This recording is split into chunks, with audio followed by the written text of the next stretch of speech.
fly high, no lie. You know this. Pull it.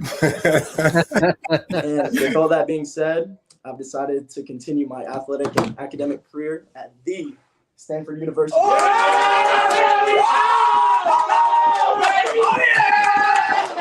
Yes, sir. Network, it means everything to me. Back when I didn't have all these offers, maybe like one or two, he was always promoting me, you know what I'm saying?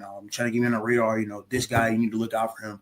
You know what I'm saying? It really means, the world to me. Bacon, he's been there, like I said, since I've been small. Always shouting me out and always just trying to put me on, just give me notice more than I really appreciate Bacon. I mean, shoot, I was the new kid. Faison kind of was with the Ducks for a little minute. So my first year, of course, he had all the hype. He was probably by like 6'2" at 12. He was a mutant. I ain't gonna lie to you.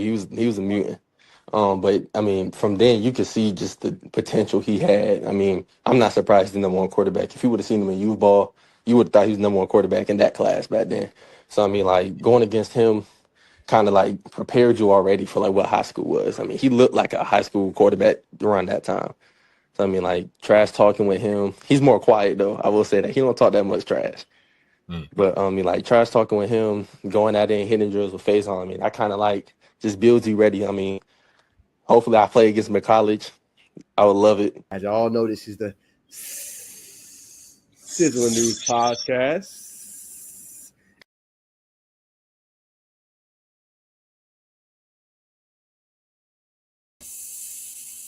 What's poppin', y'all? Welcome back to the Sizzling News Podcast, man. Hope everybody's had a great Labor Day weekend, man. Look, y'all know we got the Labor Day special for y'all. We're going to be recapping Week 3 action, man. We're excited. We got a lot of people in the building. Haven't heard from our other people, but we're going to have on SB Prod in the back of the studio. We're going to have QB Marcus, hopefully Julian as well. I haven't heard from Bacon, so we'll see when he's able to get here as well. But, man, we got to recap all of the action. Remember, this podcast is brought to you by, obviously, our sponsor, Empowered for Life. Appreciate them, obviously, being a sponsor. If you are an athlete, you want to get empowered both on and off the field or on and off the court, make sure you guys go to Empowered for Life. Obviously, his link is right there down below in the description. Shout out to the sponsor for today's show. All right, y'all, let's get it rocking and rolling, man. Let's go ahead and bring on SB and QB Marcus. What's going on, fellas? What's going on, Naj, man? How you feeling? What's up, SB? What's good, guys? How y'all feeling, man? Feeling great. Likewise. Feeling good, man. Feeling good. Well, I guess we're going to start the show, Marcus, with an apology letter. I'll go out. First one to say it. You was right.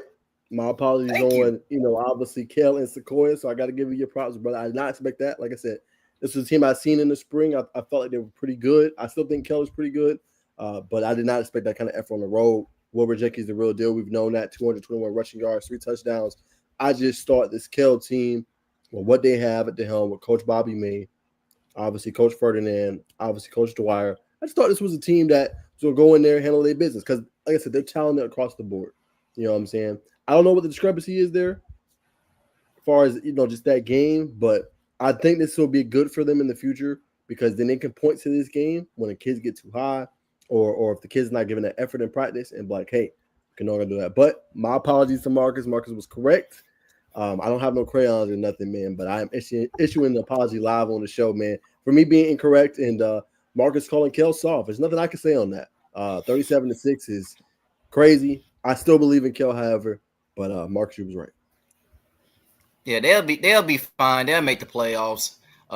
It's just, you can't really start off, like that. Accordingly, when you have high expectations coming into the season, still talented team, but like those are the type of games that prepare you in the playoffs. So right now, I don't think Kel is deep playoff ready. So, any comment from USB? Probably not. I think he's lagged out. All right, Marcus, man, let's start with the action. Where was you at this week? So I actually was at the Grayson and Thompson game, a national ranked Max Preps game. It was pretty, man. It went into overtime. It was a great game for the most part. Ashton Turner did very well for Grayson. The quarterback, coming in to to help, for Grayson. He turned over the ball a lot, but overall he got the job done. Thompson is really Fleming at top corner in class of 2027 at Thompson, man. He's a real, technique, good corner. Thompson, they are a really good team, and they got some huge guys up front, man. They got some huge guys. But truth to be told, Georgia always come out with the win. Tyler, Anthony Hill, they projected pretty well. Tyler, they man, like, it's so you cannot run. It was at a point of a time that Thompson didn't even want to run the ball no more. Like, it's just like Grayson pursues to the ball very, very well. Like, the defense is very like when your defense is so good where you just give up like a 20-yard run, then you get a turnover. So they defense is really, really good at Grayson. And then, so obviously you was really impressed with the defense. Obviously, said Deuce Smith struggled a little bit. How was the ground game in that game? So for Grayson, like I said, so in the second half of the game, they was running the ball. They was little RPOs. Saif actually caught the tie to overtime. Deuce Smith scrambled out, threw the ball. Saif made a good play, and it was, how can I say, it was the running game will be extensive for Grayson. I really think they can lean on that. But Deuce Smith, if he just kind of be that game manager, controlling the ball, not turn over the ball, he can spin it. He just got to stay consistent with it. 100%. Okay. All right. So good insight there. But do you feel like, so there's a question. I want you to answer this. We got it from ATL Metro on IG. Says, does Douglas County have enough to beat Grayson? You've seen Grayson up close. I think you've seen Douglas County. What's your thoughts on that question? I don't think Douglas County has the offensive power to defeat a Grayson team. That will be a real dogfight game, because you got to talk about both offenses are demoralizing when it comes to it. And I think they both have the same pedigree coming into running the ball, because Douglas County, they having this niche where they just want to run the ball. I know they want to pass it, but, it's just something that's just not working for the coaches to throw the ball. But I think Grayson is the heavy, hard team right now. Like, they're the number one team in the state for a reason. And I just look at kind of matchups. If Douglas County played Thompson, I don't think they make that a game. So I kind of look at stuff like that in different perspectives, because Douglas County don't play, outside like Texas, Florida. They don't play those national ranked teams to be tested. But actually, Grayson, they've been playing that for the first 4 weeks. They have one this upcoming week.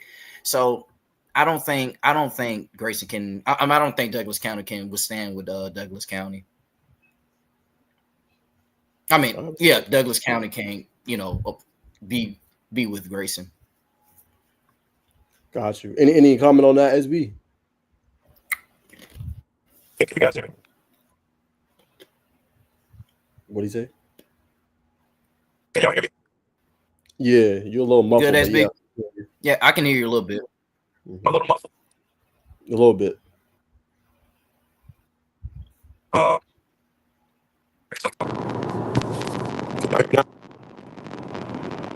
Yeah, that's a little bit better.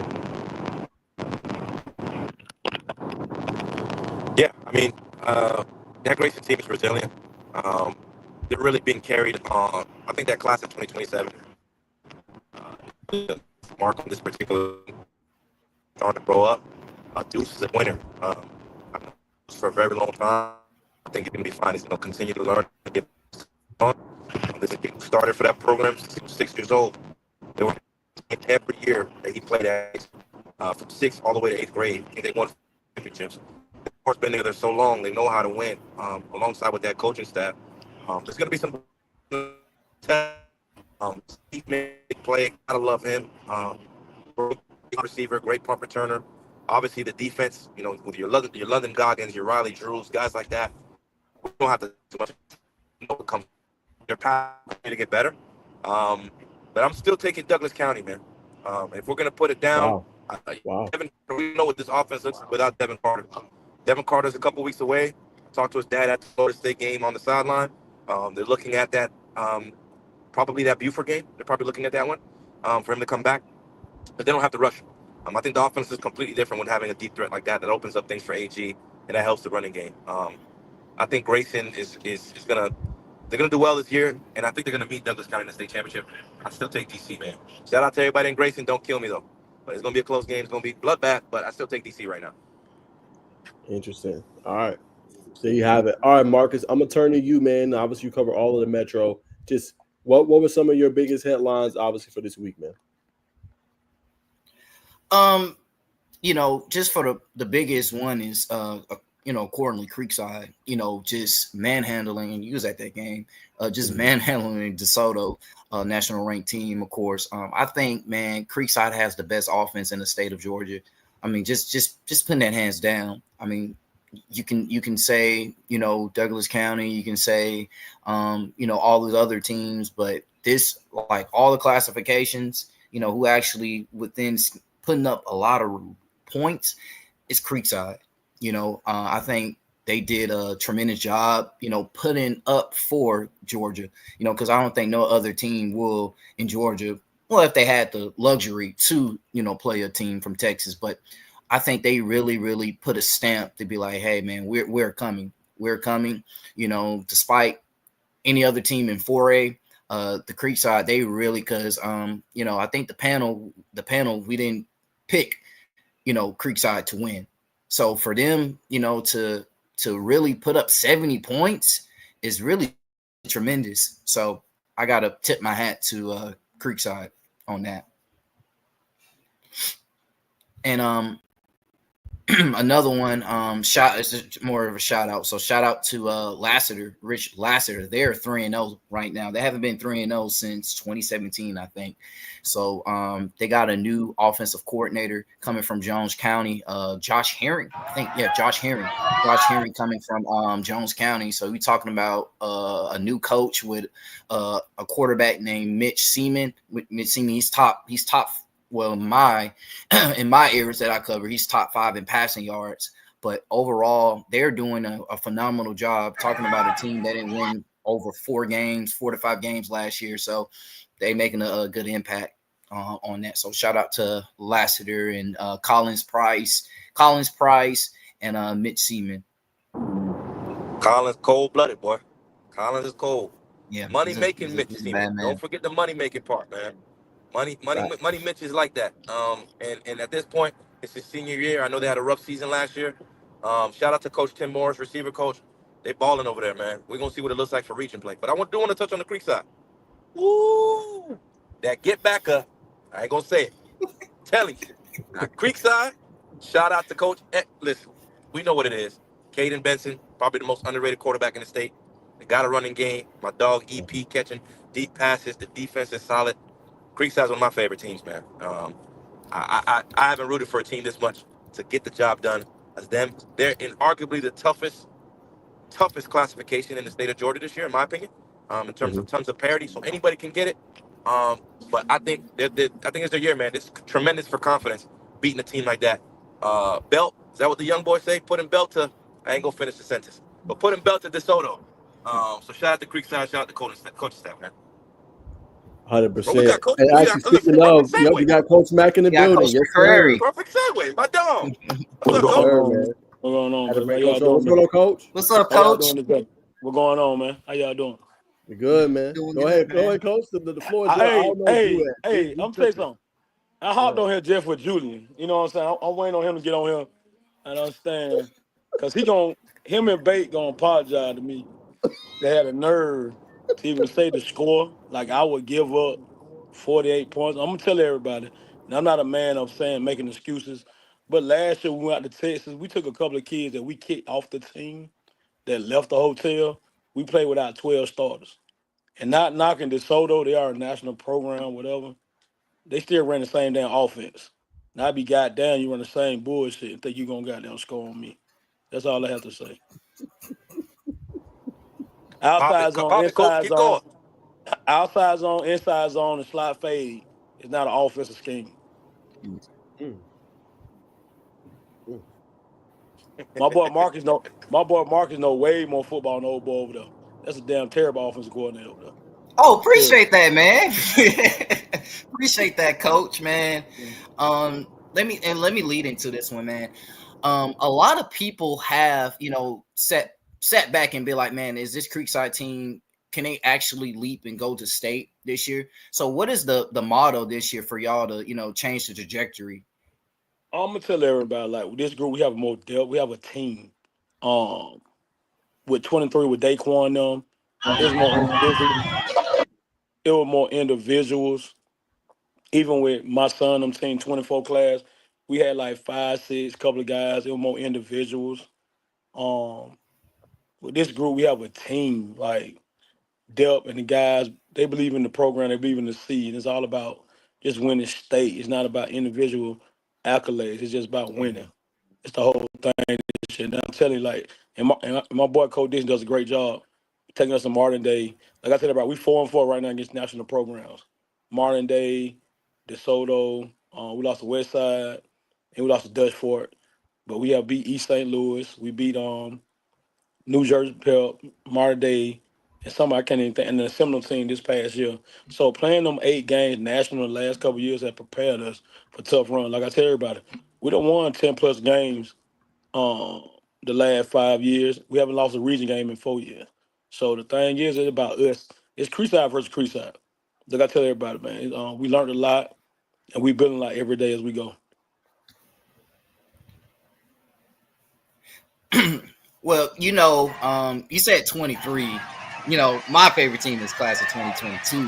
That 2022 team, which Jay I Brown, played against, which yeah, a lot of people don't know, man. When you see a Creekside defense, it may seem, like, oh no, it's actually very, very tough to go against. Like when you just get on the field and you just see all this, man-to-man, front up pressure, it's getting stunned. You be like, what the hell? It is very scary to go against, man. So shout out to you, coach, man, for everything that you do, coming into it. But one thing I think a lot of people don't realize, man, you got a lot of depth this year on the defensive line. So talk about, the defensive line standpoint in the trenches.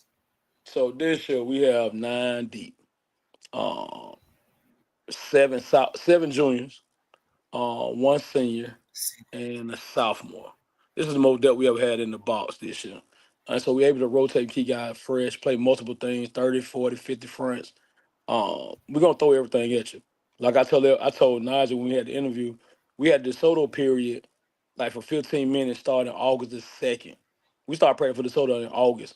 I ain't gonna lie to y'all, not being arrogant. I really wasn't worried about Rome. Even though they jumped out on us, I wasn't worried about Rome. My mind was on Seminole, DeSoto.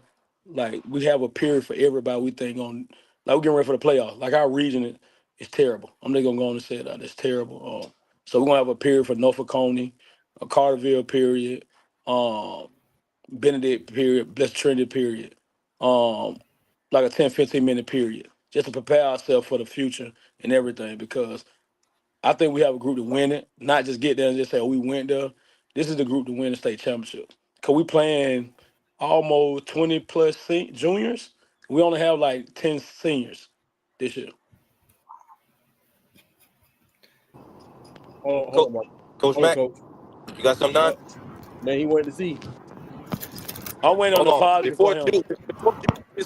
Before June gets cooked, let me get my flowers to Coach Mac, all right? Go ahead. Your coaching staff is probably one of the most close-knit. I feel like it's a whole group of dads out there, real guys that are really out there showing love to kids and things like that. Obviously, the landscape of the athletes that you coach when you first start coaching has changed. Even some of those South Fulton kids that come in there, they might not be as tough or whatever. You guys clearly impose your will and your attitude on some of these players, man. So use this opportunity as being a walking billboard and tell us why any kid who's in that area or maybe not in that area that wants to go ahead and see what the swamp is all about. Why they should come to Creekside? Why they should be on your offense, defense? Why they should go try to win championship for you guys, man? Talk to me, Mac. What's the reason? Okay. The player at Creekside, you have to be mentally tough. Like some people might say soft, South Fulton kid, whatever. We practice very, very hard. I'm not gonna lie to you. Off-season workouts start in January. It's mandatory every skill run track. So you'll have morning workouts, shower, go to class, then you go to track practice. Like it's mandatory. Then some might play basketball, some might be doing other sports, but you're going to be doing something. And then we get on the board in between that time. Like for me as a defense coordinator, I take 2 days out of the week to get on the board with the guys on everything, like scheme wise, if you new, or just refresh your guys, just keep them out of trouble. I don't want them doing nothing because, like I say, out of mind is a devil workshop. So we try to always keep them with us and keep them busy as much as possible.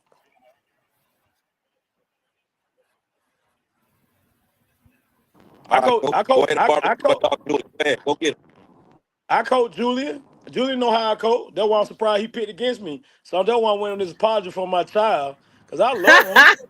You know what I'm saying? I love Julian. I want everybody on this thing to know I love Julian. So let's get it out the way. Julian's like my child. I coached him. I loved him. I coached him hard. I used to have to jack Julian up too. But I love him to death. But he's going to apologize for making that bad mistake by saying that. But everybody did. It just wasn't only him, though. But I want him to apologize, though. Not me. Well, I apologize. One, I got two apologies. I apologize to the DeSoto Eagles coaching staff. Oh Lord. I should have been a man and stopped y'all at the airport when y'all was about to come over here and come get y'all lab work. And then y'all thought the coaching staff was sweet. Nah, they ain't going for none either. Cause they wanted all the smoke too. So I apologize to the DeSoto Eagles coaching staff. I should have stopped you at the airport. Because I was over there. And then, two, I apologize to Creekside.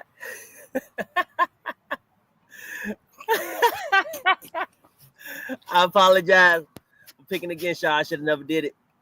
Hey, that boy Marcus was talking about, Coach, I ain't saying nothing, Coach. It wasn't me, Coach. I had to go back and watch the recording, man. I did. Hey, man, but dead serious, man. I love what you guys do on the platform you guys have. Anytime anyone comes to the swamp, you're welcome. Najeh came for the first time. He saw how crazy it is in the swamp on a game day. It's very wild in the swamp. He need to come to a night game, though. A night game, when we're playing somebody real good. We played Jefferson 2 years ago. It was standing room only, and people was on the track. It's crazy. Julian was there. Like, it's crazy. Like, the game day at Creekside at 8 o'clock is and the birds come out. They hang out on the lights. So you'll see the swamp birds hang out. I did see them birds though. Coach ain't lying. I was like, Coach lying about this swamp. You weren't lying about them birds. I seen them little crows coming across. Hey, you weren't lying, Coach. Hey man, you can come on when it start getting cold. When you start getting cold, come to practice. The deers be hanging out, the birds be hanging out, and you see everything. They just be out there chilling, watching us practice like we bothering them. I'm telling you, it's crazy down there. It's a different hole. It's a hole, man.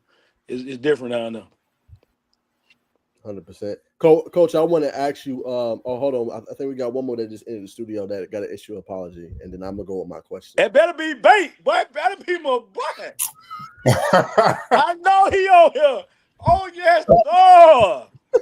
Right now, man. What's going on, Coach? What up, man? How you doing, man? I'm good, man. What's going on, man? I'm chilling. I'm good to see you on the show, my friend. You got something to say too? Get it out the way. You got everybody else out the way? Yep. Yeah, I got everybody out the way. I'm waiting on you. Hey, I ain't gonna lie.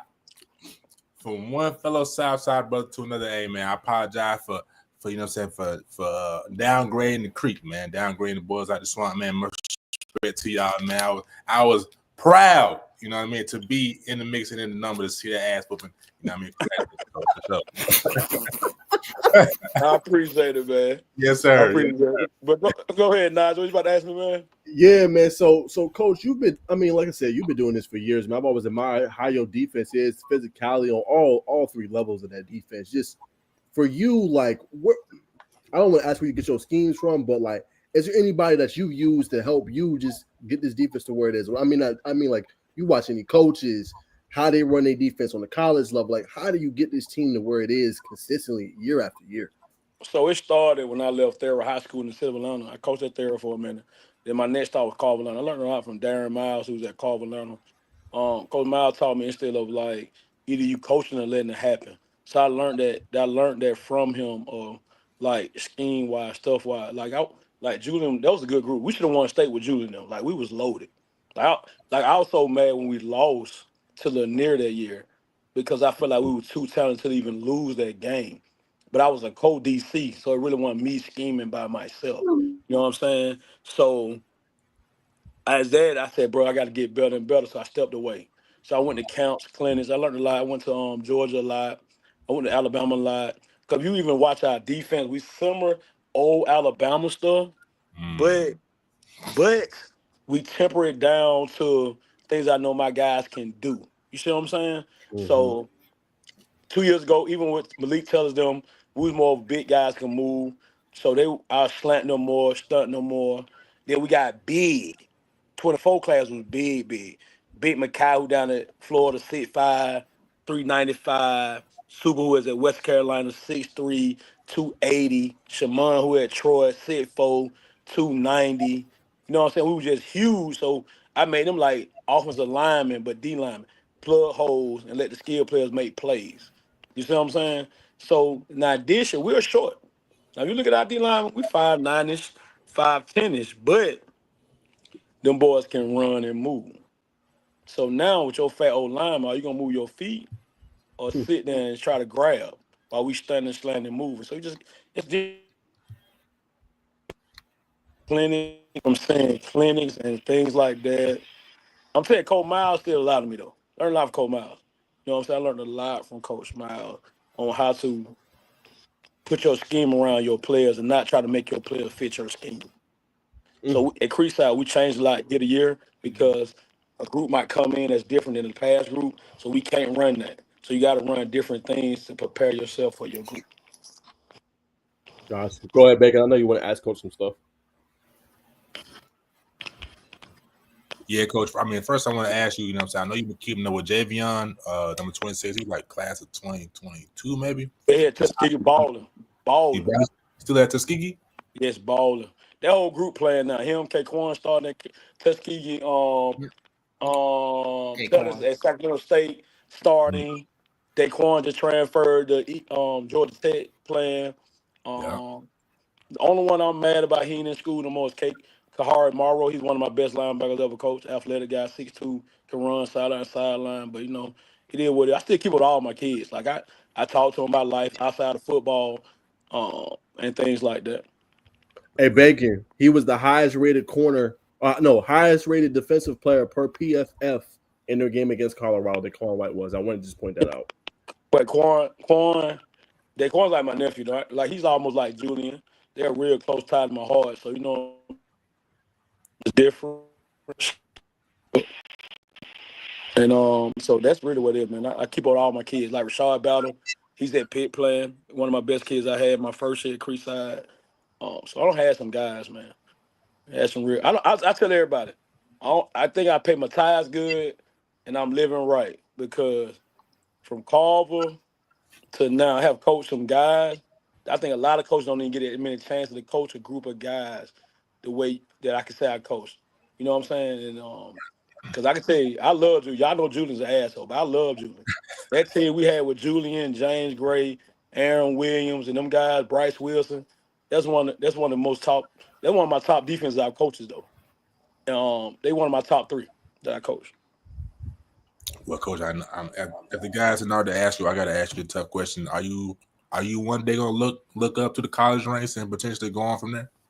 I could have before my twins were born. I was offered a job at West Carolina, and I was offered a job at what's up D2 school? I can't remember right now. And I turned it down. My twins were just getting born, so I turned it down, and I never thought about it again. I ain't gonna lie to you. I love the high school. I love the game of high school. I love the Friday Night Lights. I love the pack, being close, and I love everything. I tell everybody, I don't want to coach college, and I'll never be a head coach. Even though I'm an assistant head coach at Creekside, I'm gonna tell y'all, guys, I hate talking to parents. I hate talking to parents. Because I'm a realist. I don't think parents like what I say. Hey man, if everybody like you're doing something wrong, but Coach, you know what I'm saying? Your camera is not showing, but I'm saying whatever. We'll figure that out as we go. But want to peel back the layers on your human side, coaches. You know what I'm saying? Where'd you get the love for the game from? I'm saying, what position did you play coming up? Just tell us about your background. So I grew up in Atlanta, Campbellton Road. I went there. I went Figure Elementary, Bunch Middle School. Played 1 year there. Played 2 years at North Clayton. Tried to play at Kentucky State. Coach was a knucklehead. You know what I mean? Got in a little trouble.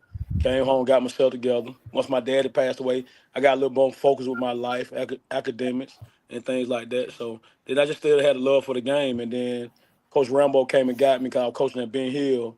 I coached Shaq Wiggins and a couple of guys out of Ben Hill Red. And Coach Rambo came and got me and said, man, you need to coach high school. And that's where it started from right there. I'm saying, so I'm hearing it's a relationship with the kids, you know what I'm saying? This love for the game that keeps you coming back year after year. Yeah. I'm telling you, man, Carver helped me. I became a great coach at Carver, Atlanta, and Our Lady Mercy. I coached Our Lady Mercy for 2 years. We owned a team that had on the coaching staff. They had a winning season, a playoff record at Our Lady Mercy. And coaching the kids in Carver taught me how to deal with like kids who didn't have a foundation home, things like that, still trying to play football, even though going through life lessons. You just got to be there for those kids. You know what I'm saying? And it just taught me more and more. I mean, I became a good coach, a great coach. Carver taught me a lot. That nigga right here in that orange shirt taught me a lot. Like dealing with a kid like him taught me a lot. And I became a good coach by dealing with certain things, man. 100%, coach. Out of all the schools you coached at, you know what I'm saying? Is Creekside, I'm saying, that's your favorite school, or is it Carver? Is it Third, or is it Our Lady of Mercy? I mean, that's the right school, but and if so, which? Julian class, 2015 Carver, 23, 24 Creekside, and this year team, they all in there together. Like my best group to coach, the love, the camaraderie, the brotherhood, and it just kids you can just get on. They respond well. You know what I mean? They don't cry. They don't complain. They just put their head down to work. Cause I'm a hard person to deal with. I ain't gonna lie. Even my coaching staff, Coach Amy, Coach Peters, Coach Revis, Jackson, and Reem. I put a lot on my coaches and players. Like the day we got a bye week. You know what I'm saying? And the first time I text that, like, this is what's gonna go on next week. We need to start breaking down this film. We need to get film on this person, blah, blah, blah. And they own it. Like, they know how I am. Like, I'm just on it. Like, I'm gonna let you breathe. But hey, man, about winning. If you sleeping tired, you ain't trying to win to make money. My whole thing, you up and making money, getting moving, you making money and trying to win. That's my whole thing, though. 100%, coach. And I also got to ask you, man, if you weren't doing this, if you weren't, you know what I'm saying, teaching the kids, coaching the kids up, what would you be doing? Oh, but I can't say it on camera.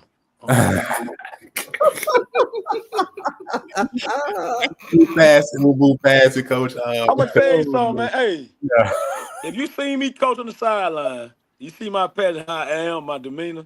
Yeah. Think what I was doing before this saved my life, man. How about that? I can say it like that. Absolutely. Say it like great. I'll put it that way for you. I ask you this, coach. You've been in the game a long time, you know what I'm saying? You've seen how recruiting has changed. What would you say has been the biggest change in this from college coaches, or even college coaches recruiting kids out of high school? I tell everybody now, you can get on, go count. If you commit, you got to commit off of commit now. Julian, I see what Julian does. He does a great job. I used to take kids on trip, do a great. I think like my son, he's at Albany State now, and Julian can vouch for that. He's at Albany State now. Went to Grambling first. He was 2,000 yards at Creekside.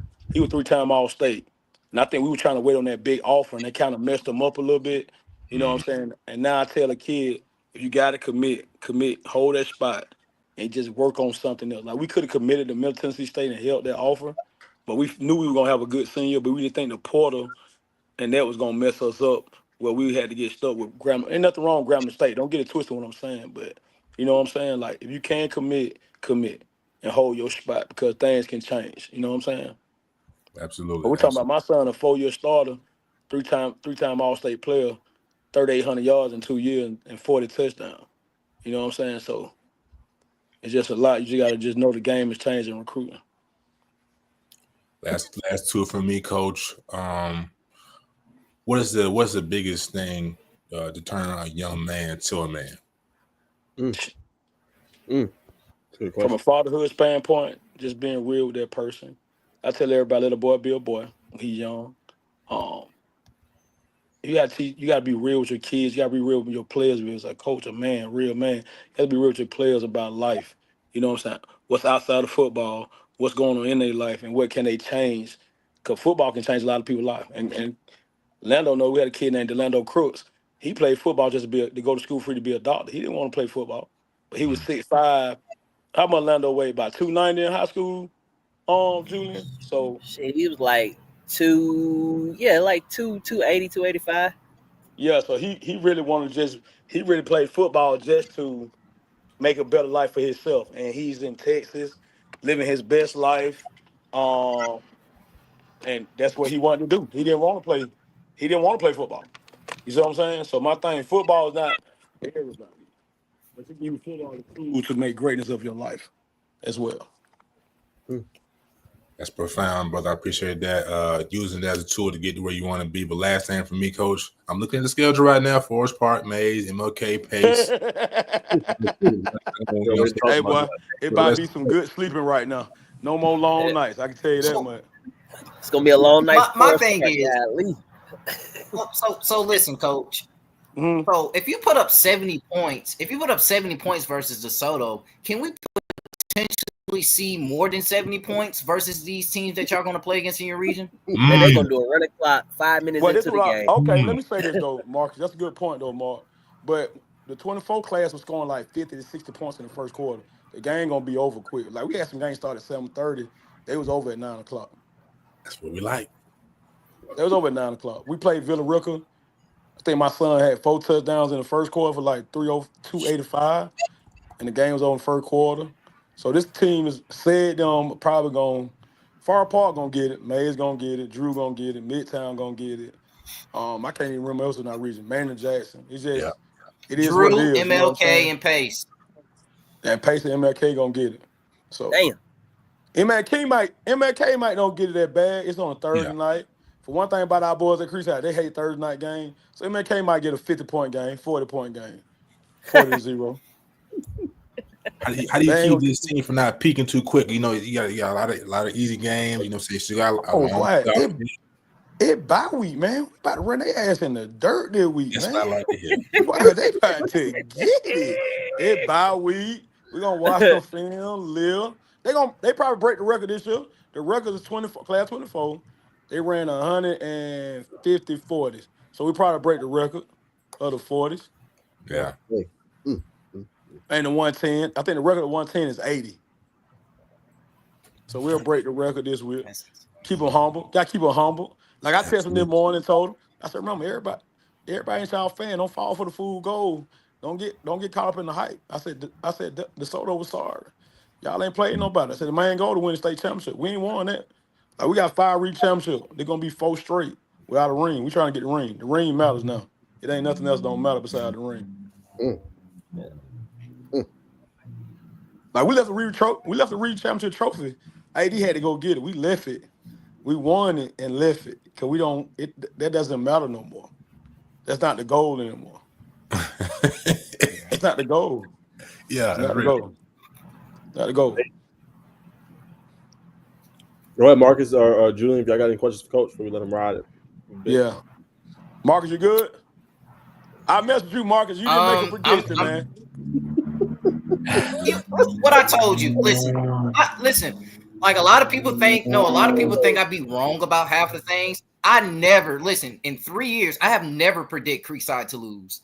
You know, because it's just a respect thing. It's a respect thing. Not saying I'm being biased. It's just like I played against them. I didn't expect to get in the game, but I got in the game.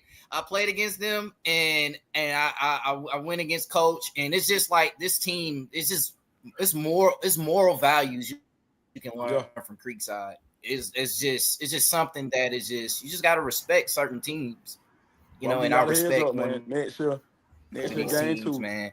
So I have never predicted them losing. Hold on.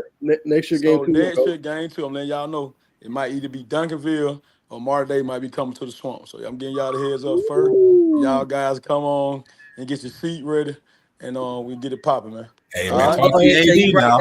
I'm gonna go ahead and tell you right now. Y'all pick AD though, man. We don't want no problems coming up in there now. No, we got you, baby. There's no problem. Hey, and then y'all know. Yeah. Hey, Coach Dixon already got like 12 calls from like the top 10 programs in the country. So they say they won't come here first. So we're gonna see what's happening. All I right. love the Top Hat national schedule, man. I love it. All right, man. Appreciate you guys, man. Y'all guys have a very good podcast, man. Appreciate you, man. Appreciate you, Coach. All I right, see you, man. Coach Ray. Thank you, Coach All right, McCrary. man. All right, man. Here first, ladies and gentlemen. It's why you tap into the Justice News podcast for scoops and breaking news just like this. Take it away, Najeh. Yes, sir. I think we got SB back. Coach Steen, we see you in the background, man. What's popping, man? Hey, Coach Steen, we got to talk that Newton game, man. 27-21. When you get in here, I see that you uploaded the film, man. So when you come back and we see you on the screen, man, we're going to bring you back in, Coach.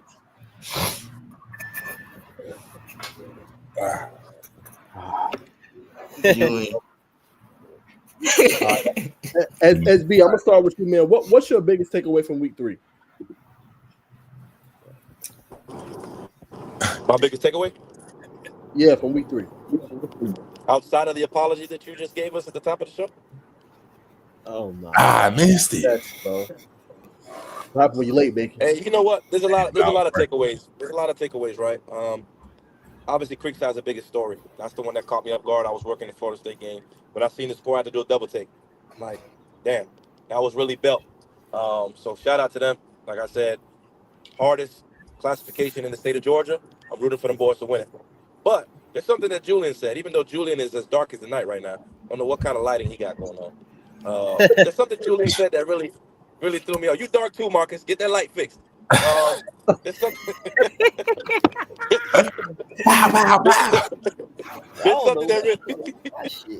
There's something that really caught me, man. That Julian said. Obviously, Julian's got tons of hot takes, and I don't. He tried to give Cedar Grove a warning, man. He really tried to say, Brandon Davis, my guy. Shout out to his son, Brandon, man, quarterback. Collins here really put a belt. I was hoping Julian would be wrong. Maybe Cedar Grove would put up a fight, man. That was bad to see, man. I've seen all the highlights. We're gonna have to do a segment out of this, man. Maybe Julian putting an EPB out. Don't show up to games, man. Just forfeit the week, and save yourself the pride, man. Because Julian tried to save him, man. Cedar Grove, such a storied program. It's sad to see where they're at right now. I hope they can get it together. I know they're really young over there, man. But it was just bad, man. I was just more sad, and I was sad that Julian was right. That's all I got. we might have to make it a segment though. SB, ain't gonna lie. Julian's EPB, like where the hell is this team at? I kind of like that. Thanks. Let's do it. Sure. All right, Ju. What? I mean, Marcus, you talked about the Grayson Thompson game. Ju, you was there, obviously. Seeing the game. What was your biggest takeaway from that as well? Shit, Grayson don't need Travis Burgess to go back to state and win. Facts. They don't. You threw 4 picks. That's what I'm asking. Any concern about that though? 4 interceptions, a lot. That's against Thompson. That's the number 1 team in Alabama. Their whole secondary is going FBS. You're not about to see another secondary like that until you go to the playoffs. They run the road. The tempo of Grayson's offense is unbelievable. Oh, it's amazing. Like I'm recording the plays, and we can't. I'm not about to just walk through. If you would have seen the Thompson coaches, you would have understood. But I'm not just walking through their sideline trying to record the game. So I'm trying to walk around the players to get to the other side. As I'm trying to walk around the other players, they lining up for the next play. It probably took them like on average about 8 to 9 seconds from the end of a play to snap the ball for the next play. And I'm missing plays, and I'm like, damn, they back to the line of scrimmage already. So, I mean, they doing this with a backup quarterback, and I'm like, how are you even getting the plays in? You know what I'm saying? Like, how's everybody even on the same page when you moving that quick? But their defense is phenomenal. They got guys at every single position. They deep at every single position. It don't matter who get hurt. They always got somebody else that's on offense and defense. They probably got the best defense in the state. They probably the best coach defense in the state too. They got guys, bro. Like that's what happens when you combine really good coaching with really, really good players. Mm. That's what it is. I think they the best team in Georgia. There you have it, man. All right, we'll leave it there. We got Coach Steen in the building, man. He got some film for us as well. So, Coach Steen, what's popping, man? Hey, what's going on? I don't got no film, man. It's just I a little video, man. We just play, from the recap from last week. That's all. I'm gonna try to add some media, man, for y'all a little bit to help out a little bit. Nah, But I don't even know if it can play though. It just shows that it'll do the volume. nah. Maybe you have the access to play it. Yes, sir. I want to welcome you to your third championship game. Third championship game. Every game deserves the energy like it's a championship. It's time to make that thing happen. Your coaches can't play it for you. You got to go do your thing for yourself. Tough. So we're here. We're here. We are! We are! No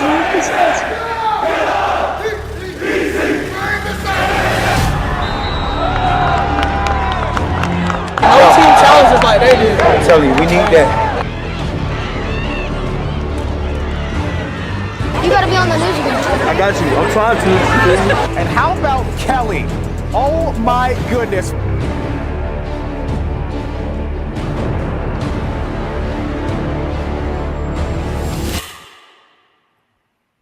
That's fire. Yeah, man. Just a recap of the week, man, for the episode drop. Nah, I appreciate that, Coach. That was cool. Who's the man So behind what's the going camera? on, man? I have 4 cameras running, man. We got 4 cameras filming. Wow. And then we got an editor. So Jaden is our editor, man. Jaden Dance, that was in Georgia. He's in Ohio now. All right, production crew. I like that. That's tough. High level. That's why you go to DC, ladies and gentlemen. Trying to document it, man. Trying to document the impact we've had on the school. Nah, so before we get into something else, so you talked at the title of the video says transforming a program. You know what I'm saying? You've been there since the start of the rebrand or the reshape. Just what's the biggest difference? It was culture, man. Yeah, you have to change the culture. I think what happened when I don't say when I got there, but just the implement of some of the people who got there is just about not thinking that you can do something, but believing you can do it. And then the only way you can change things, man, is by removing old things and adding new ones. So some old bodies have to leave, and then the new bodies have to be in there. You can't start something, man, with the old attitude. So I think there was a big change when all the new guys came in, and Coach White wanted wanted some revisions, and I think that was the start of it right there. 100%. Now, did you get ready to segue? Not segue. Yeah. So I was gonna ask Coach. Obviously, appreciate you showing that. I mean, just a great inside look at the Douglas County program. So, Coach, walk us through this matchup against Newton. Kind of what happened. 27-21. I heard they played tough. Came down towards the end. Just how impressed were you guys being challenged and being able to get through obviously that tough battle against Newton? Because we know you guys schedule very tough. You know what I'm saying, inside the state. But just talk about that matchup a little bit. I mean, Newton is always tough, man. Even last year, they got a kid at D tackle that was at South Carolina. They had the back that was going to Kentucky. They had young Tootie, man, who was one of the top players in the state, even though as a freshman. Newton is always going to be tough. They run the ball. So anytime you run the ball, it eliminates opportunities for mistakes, really. And this game, we actually lost the turnover battle. We turned the ball over twice and didn't get any takeaways. So to turn the ball over twice and still win the game is something that we're happy to come away with. But Newton is tough, man. They play a similar, like a Palms type of coverage where they're dropping 8 and they'll send a delayed blitzer, after you go through all your reads. So for any team that's just a passing team, that's their goal, to take away the pass. They're going to make you run the ball, and then they'll come down and support the run. Something similar to what it's not the same coverage, but they give you a similar pre-snap read as what a Grayson would do with the 3 safeties and stuff like that. So they encourage you to run the ball, but when you got guys that can come down and fill in the run lanes and in the gaps, it's their job to take that away. But yeah, passing the ball against Grayson, against Newton, we had trouble doing it last year. It's just the coverage that they play. They're not going to let you just throw the ball all over the field on them. And last year they had some dudes, and this year they got a couple guys too. So it was a tough out game, man. And our defense right now is doing what they need to do. They're getting better each week. I'm excited to see what happens next week. Not to get ahead of what we're talking about now, but just so far, just doing what you're supposed to do. They haven't allowed 100 yards passing in 3 weeks. So just on that trend, trying to stop the run. We gave up 150 yards rushing the ball to probably 3 running backs this week, which was the most we've done this season so far. But these are 3 great running backs, and they run the hell out of the ball. So it was a hard-ass game, man. And anybody who know football, Newton ain't no pushover. No. You know what I mean? Newton ain't no pushover. So we're happy to come away with the win and come out healthy. Us having injuries that we have going into the game, we're just happy to come out healthy, man, for sure. And last before I throw it to the panel, so Coach, just 3 weeks in, just you can talk offensively and defensively, Coach. But what's been some of your biggest takeaways, or just areas of improvement you want to see this team to continue to fine tune in order to kind of help them out? I think chemistry, man. We're trying to find who we are without Devin Carter right now.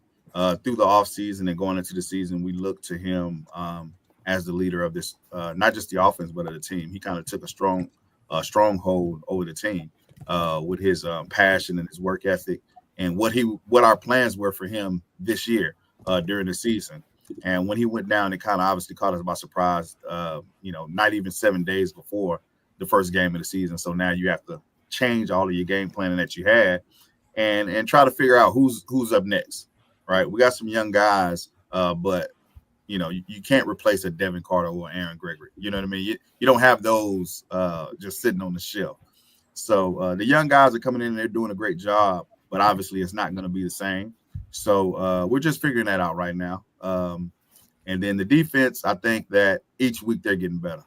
I mean, I saw something that Marcus posted the other day as far as like players of the month or something like that, or standout guys of the month, and Richard Dice was on there. I think he's been one of the biggest surprises that we've seen. We've known that he was a talent, and he came in as a leader, a hard worker, and he's kind of showed that week to week. He probably had, I told him the other day, yesterday in our coaches meeting, he probably had about 40 car wrecks in the Newton game. And you go back and watch the film on that game, him and that fullback got to know each other real well. And I'm talking about that fullback airbag had to be gone, by the end of the game. He was smacking him, man. I'm talking about smacking him. So Richard's doing great. His co-partner, Steve Jones is doing great. Samaje in the middle is doing great. Jordan is coming through. Obviously, he's the best pass rusher on our D line, but the steady guy through everything on the D line is Solo. Solomon Fabian, man, you can't run his way, and then when they move him inside, he's kind of a mismatch for guards. He's more athletic than you think, and he's strong too. So the D line is great, linebackers are great, and the secondary, we're moving guys around right now. It's a lot of diversity back there. We got a bunch of guys who can play safety and corner. Just trying to find the right matchup back there, so we haven't been able to take it away as much as we wanted to on the back end, but we're still not giving up a lot of passing yards, even with that. So I know we happy with everything that we got right now, what's going on. And the best thing about it is we're not doing as good as we want to do, and we're winning, right? So we're just trying to get to full stride going into playoffs, basically. 100%. Now you got to peak at the right time. You already know that, Coach. But we got a couple questions in the chat. You know what I mean? One right here, I couldn't ignore this, but I don't think anything's wrong with the flash that comment for me, Najeh, on YouTube. Is Trajan Batty said, "What's the status on the QB?" As far as I know, you know what I'm saying, he plays. Right? He's still, So he strained his hamstring week 1, so he's kind of been gutting it out week to week playing. He's obviously not 100%, so you can't really open up the full bag of tricks with him. You know what I mean? So that kind of puts a strain on a lot of things that we do. People don't know how much the hamstring plays into everything, right? How you throw the ball, your throwing motions, your stability as far as staying in the pocket, and then he's a dual threat kid. So even him being able to take off or even design runs, a lot of that stuff has kind of been shrunk down right now, just to manage him. Because again, our concern is the playoffs. It's not really, the regular season. Getting into region play to get into the playoffs, that's kind of our focus. So yeah, the quarterback will be he's okay right now. He's trending towards getting closer to 100% every week. 100%. The same person followed up and said, as long as he's a full strength against Carrollton, I will be happy, man. Yeah, he definitely. We're gonna get him now. We're gonna get him now for sure. 100%. You know what I'm saying? We that person is a current congruent viewer, man. But we're gonna screen the comments for you. We don't want nobody tapping in trying to get no intel via the pod. But a couple questions from the Instagram stream. Oh yeah, we good. We good. We can answer them all. It's an open book over here. It's what's yeah. We're tuning to Just as a News podcast, ladies and gentlemen. Let me see. I gotta pass it. How has Dice matured since getting to DC this offseason? This is per Atlanta Metro Sports. Man, I really didn't know him at Westlake, so I don't really know what he came from, but I know that there's a few things he's learned from being here. I think being around other players that have the work ethic of D1 guys, it kind of elevates your mental and your physical. So him being around other guys like Jordan, Adrian Cole, Kennedy Green, Jamar, Solo, just guys that don't bull crap around, get to work, kind of blue collar mentality, clock in, clock out. And then anytime there's time for some extra work, as far as hopping in on a call or board work, he's there. He don't miss nothing.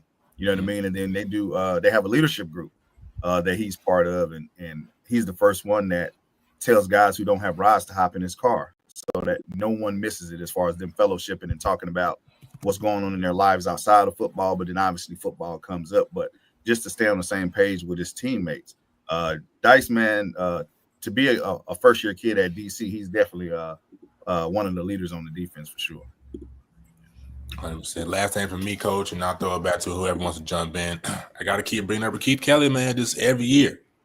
I mean, every week. You know what I'm saying? The team to raise the bar higher and higher, man. How does he do it?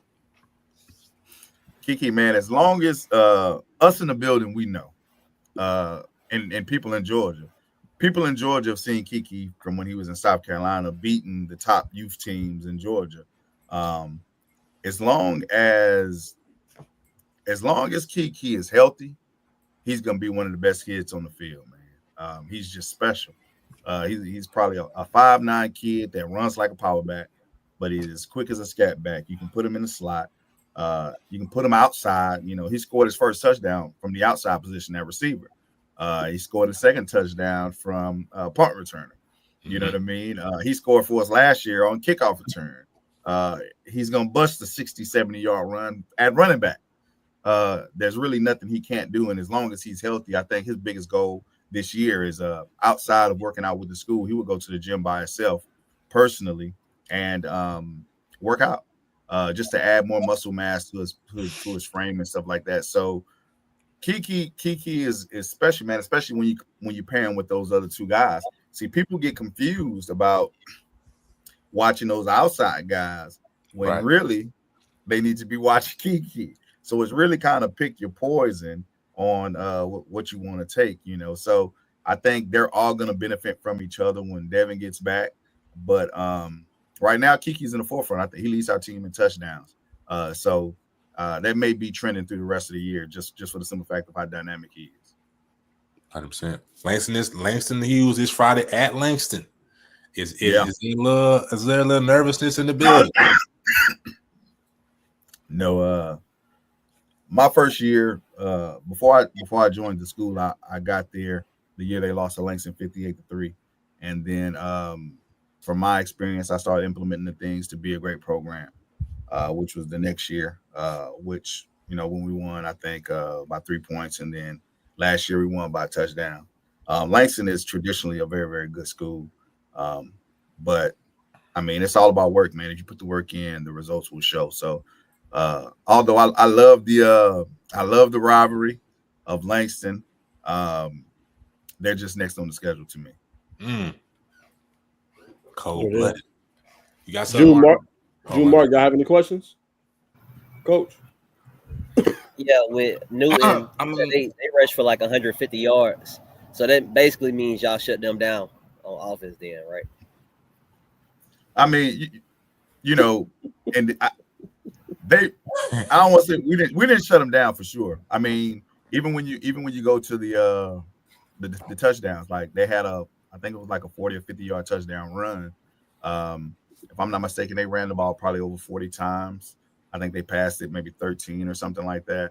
But let me see, how many times did they run the ball? They ran the ball. Newton ran the ball many times. But I think they ran the ball like 40 times, man, if I'm not mistaken. Over 40 times. But now I wouldn't say shut down, but I do understand what you're saying. With a team like Newton, which all they do is run the ball, you know what I mean? That's I'll say we had a good day. I'd say I call it a good day. They ran the ball 50 times. Yeah. They ran the ball 50 times on them. Yeah. You said they had a 50-yard touchdown. Yeah. Tootie, I think Tootie had a 50-yarder. A third of their yards came off one run, and all they do is run the ball. It sounds like y'all played a real good game. They're averaging like 3 yards a carry. Yeah, it was a tough game. It was a good game. It was a good game. Yeah, I'll say it was a good game. But y'all did way we hate that we did that. I thought Kevin Hartsfield was going to have around 150 himself. He probably had. He had 2 big runs actually. He had it wasn't 2 big ones. He had a 50 and he probably had like a 20. I think he had a 50. He probably had 100. He had the bulk of the yards. He had the bulk of the yards for sure. How did they score? They just had good field position. Other than the big run, they got one long run, and then the other one was they had a couple like 2-yard goal line runs. They had a couple goal yard runs from driving the ball. It was. Hey, they just keep hitting the wall, man. Like you run the ball 50 times, you know what I mean? It's eventually one go crack, you know what I mean? So they got closer and closer and closer. I think 2 of the runs were probably like 1-yard touchdown runs, and then they had the Tootie run for like 40 or 50. It was. I mean, and when I look back at it, breaking down the film, they didn't score off of. They had more than 156. It said over 156. So let me see. I don't even know if that's right. Now they had over 200. They had over 200 yards rushing. If I'm not mistaken. That sounds. Yeah, they had over 200 yards rushing. Yeah, so everybody had under 100. So Tootie had 128. From what I'm looking at on their max preps, Tootie had 128. Number 8 had 75. I don't know if this is right. But the kid, number 28, had 80 yards rushing. Gotcha. That sounds about right. Because I'm like, shoot, they had 150 yards and only scored 3 touchdowns. I'm like that. How does that even work? Because I know they're not throwing the ball. Especially without a No. Yeah. So with on the offense, I mean, with Devin Carter gone, it really don't look like y'all missing anything, man. It looked like Kiki and AG. Yeah, it looked like Kiki can basically y'all can lean on Kiki. Yeah. But what about Jamar? We're gonna see him on offense because he was doing his thing at Jonesboro. I think he'll be sprinkling in on offense for sure throughout the year, just because he wants to do it. I think we have we still have guys like Dre Redding, and then we have a young guy, Jerry Mathis. So with us, man, not to make any excuses, obviously, but we had probably about 12 of our kids, man, came down with a virus this week. So all week, man, we had kids on Thursday, man, we probably had about 8 kids on IVs just to be able to play in the game. So a lot of the kids were really, really sick, weak, physically weak, and just were trying to make it to the game. You know what I mean? So Kiki was sick all week, man. Kiki probably practiced once. Kiki probably had 1 practice, man. You know what I mean? Jordan Carter was sick all week. Solo was sick all week. They were sick, man. Jerry Mathis was getting an IV. The young receiver that'll be stepping up for us. So I think I think this week will be a better week. A lot of the guys are coming out of the virus that they had, and then just being one more week healthier, one more week experience. Kiki being one more week of playing outside as well as inside, getting used to it. He's used to being inside at the slot, so we start putting him outside at the wide position, just to we figure he can hold it down out there. You don't have to play slot. You know what I mean? He's good enough to play why, and he showed it. So I think, like what you said, with Kiki, as long as Kiki is doing what he's doing, I think we'll hold it down until Devin gets back for sure. What is Dice? He 2027 or 26? He's 26. Yeah. What does he have going on recruiting wise? Because every highlight he has, on defense is him making a play. Man, we just had a talk about that, man. He was asking me, we're in recovery, and he was asking me, like, Coach, why am I not being recruited by the big time schools? And I'm just telling him, like, man, perception is a trick, right? You know, you can't be fooled by perception. What's considered big to some may not be big to the others, right? And you're falling under the mental aspect of, you know, the Alabamas, the Georgias, you know, to the kids who don't have anything, the Middle Tennessees, you know what I mean? Those are big to them. So he's just was going through that for a spell. He has about 10 offers right now. He just picked up Georgia Southern last week. And I just told him, man, like the gift and the curse of being on a team like this is you're around Jordan and Aaron and stuff like that. So these kids who have 40, 50 offers, you end up thinking that that's how it's supposed to happen. But your journey is your journey, right? We're all snowflakes, right? We're all individual people that if our journey was their journey, then you wouldn't be who you are. You know what I mean? So I had to send them film last week, man, of guys like London Fletcher and Dexter Coakley and stuff like that. Like, hey, man, these are guys who played freaking D2, D3 basketball, went and played basketball, was fouling so hard, his homeboy said go out for the football team. He plays over 14 years and should be an NFL Hall of Famer. Like, that was his journey, right? And there's some guys who are going to be 5 stars who don't even make it all the way through college. So you just have to accept your journey and what's your story and live it out to the best of your ability, because he does everything right. The one battle he's facing is himself, right? Mentally believing that he's good enough and whatever God gives to him is for him. But he may need to talk to somebody like you, man, to give him more perspective on just accepting his journey and opening up a few more doors for him, for sure. How tall is he? Nice 5'11", probably pushing 6. He's 5'11". I say he's 5'11", probably 215 right now. Damn. Yeah. He right there then. He right there on the borderline where they want him to be. That's why I tell him, I said, man, this guy's like him solo. I said, man, it's just, and they think that they're not good enough. I'm like, that's not even college, man. It's just the size, man. It's just they don't even care how good you are. It's the body. They feel like they can teach the body, and then they get the body, and the kid is not even good. Intangible, you know what I mean? So it's like it's just I'm like, you Dice is, and it's not your fault, dog. Like, it's just the clip you need to play for him, Steve. That Cam, remember over 707, Cam Newton had a clip. He was like, I wish he had. You should play that clip for him. Yeah. I think that'll put it in perspective. He had your side. Yeah, for sure. Yeah. Mm-hmm. Yeah, I like Dice, man. He balling. Dice is great. I did not know he was that good. Yeah, Dice is great. Dice is a great player. And he fractured his he played the whole game against North Gwinnett with a broke thumb. That's tough. Yeah. Damn. It's hitting like that. Then wore a cast. He wore a cast against Jonesboro, got a pick. And then against Newton, a team that runs the ball 50 times, plays without the cast because he didn't wrap up well when he played with the cast against Jonesboro. Like, the kid has everything. Like, you know, to play football at that level, I tell kids all the time, even playing varsity football in high school at a certain level, especially Georgia, to be able to play varsity football, then transition, if you want to go to college and play ball, you have to be a little off. Like, you guys are mentally tougher than the average human being. Y'all don't understand that if you can do this, it's a lot of things that you can do that you don't even understand you can apply yourself to. Because it's a mental block that you guys have towards getting the job done or getting a job done that other people don't have. And to do that, things like that, they take for granted all the time. Like, kids, you played a whole game. You played 3 weeks with a broken thumb.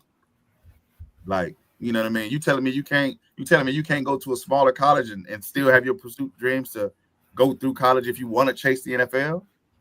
Come on, man. Like Pitt, Yeah. they're not aware of where they standing. You know what I mean? They're Right. so far they're too busy looking at somebody else instead of accepting who they are and appreciating what they're doing in the space that they're doing it in right then and there. So, but I think he's getting it though. I think he's getting it. Yeah. Mark? Just for the most part, I think remarkable players. No doubt. Coming into the season, like Richard and Rakeith, which there was two players that I think they was. I ain't missing anybody, right, Coach Steen? I ain't missing nobody. Okay. But overall, this game versus Langston, I feel like the rivalry, and it's actually a family type of game, with Willie Cannon being in the AD, and Coach White and Willie Cannon was together at Creekside, and so and so and so. So, what is the not schematics or anything, but what is the preparation coming into this week, after a big win versus Newton? I think it's business as usual, but there is a mental aspect to it because a lot of these kids know each other.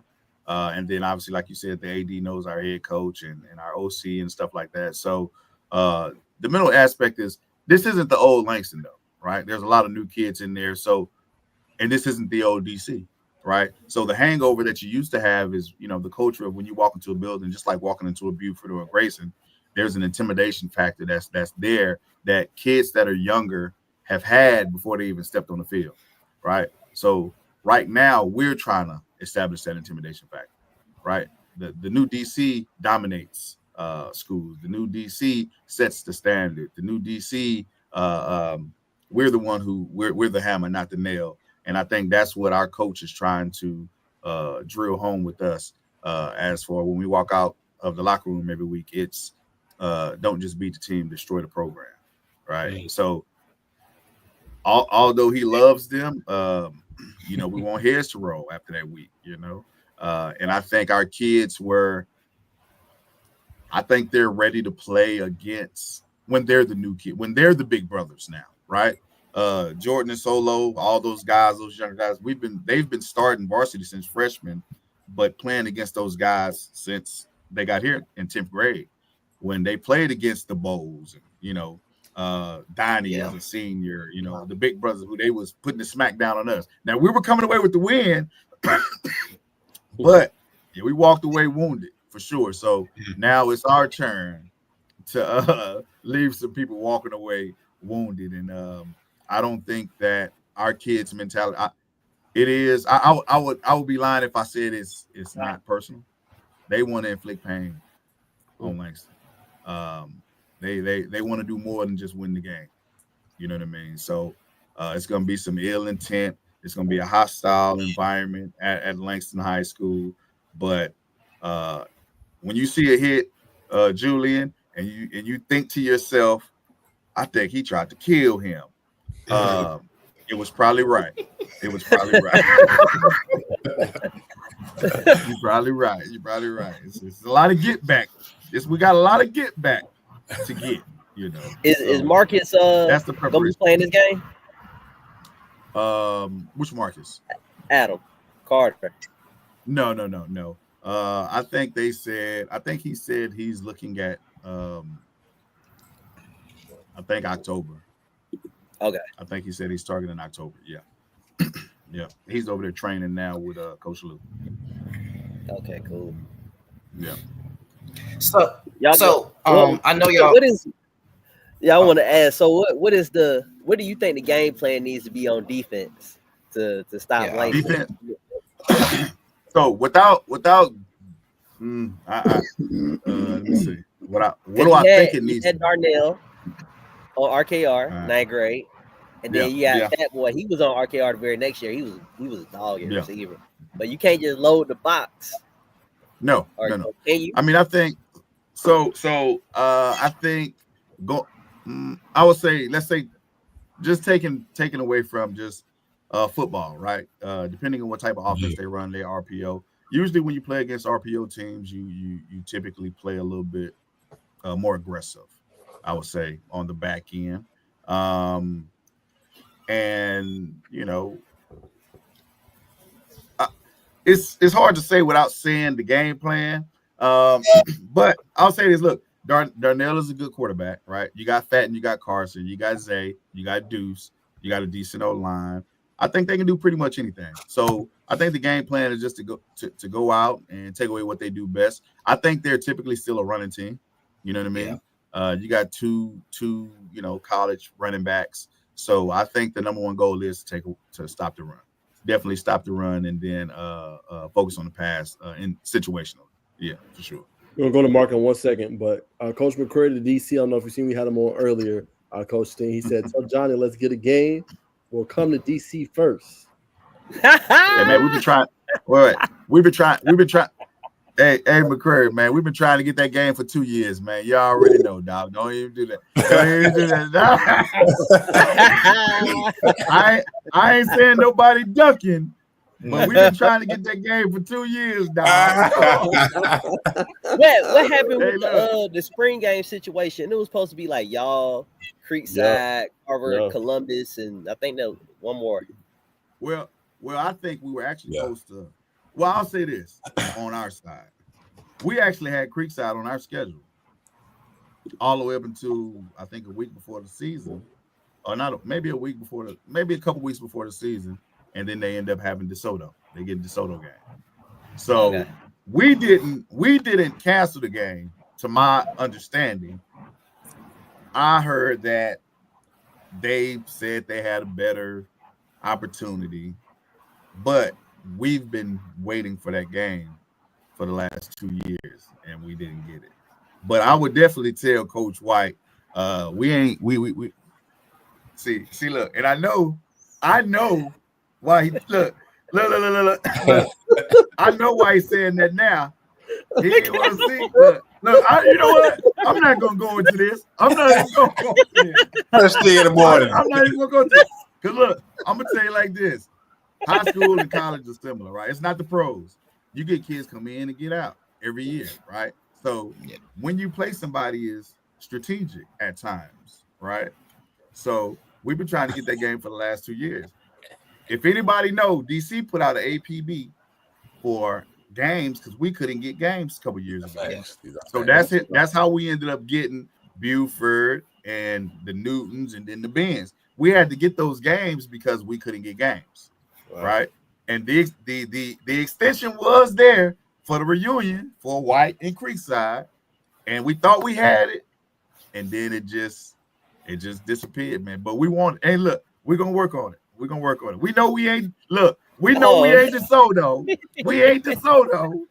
Hey, look, he said 2-0. Look, it was a lot of people that was 2-0 versus White before somebody got there. But I'm gonna say this: we ain't DeSoto, but we would love to take that game. We would love to take that game. I love to see Mook next year for sure. Yeah, I love to see Mook next year for sure. Y'all are both nationally ranked right now too, I think. That'd be a hell of a game, man. I mean, I don't know. I don't know. We stuck on 27 right now, so we can't get off the 27 spot. Hopefully, we keep doing what we're supposed to do, and we'll keep going. Don't feel bad, Coach. They mess with them national rankings all the time. They didn't even have them ranked in Georgia, Creekside. So it's like, what are we doing? They crazy. Yeah, Creekside definitely one of the top teams, man. I love those kids at Creekside, man. EP and all those boys, man. Caden and it's a great program, man. And a lot of our staff come from over there, from the Berry brothers to Coach White, our QB coach, Coach Corky. So that's a whole family thing that I think would be awesome, just like the Langston thing. That would be a good thing, to do. But they do a great thing with playing the out-of-state teams, adding the DeSotos and the modern days. And then again, when you're a program like that, your goal is for the playoffs, right? So you're not focused on the outer region play. You're focused on getting better as you trend through the region and get ready for the playoffs. So they're doing a great job. But I think Johnny White would definitely take that game for sure. And he gave us some love. He said DC will beat Carrollton this year. Yeah, he gonna help us out. I'm pretty sure. Hey, And we want them notes. Hey, break down that Carrollton film like you did that DeSoto, baby. Break down. Give us the blueprint, baby. Dude.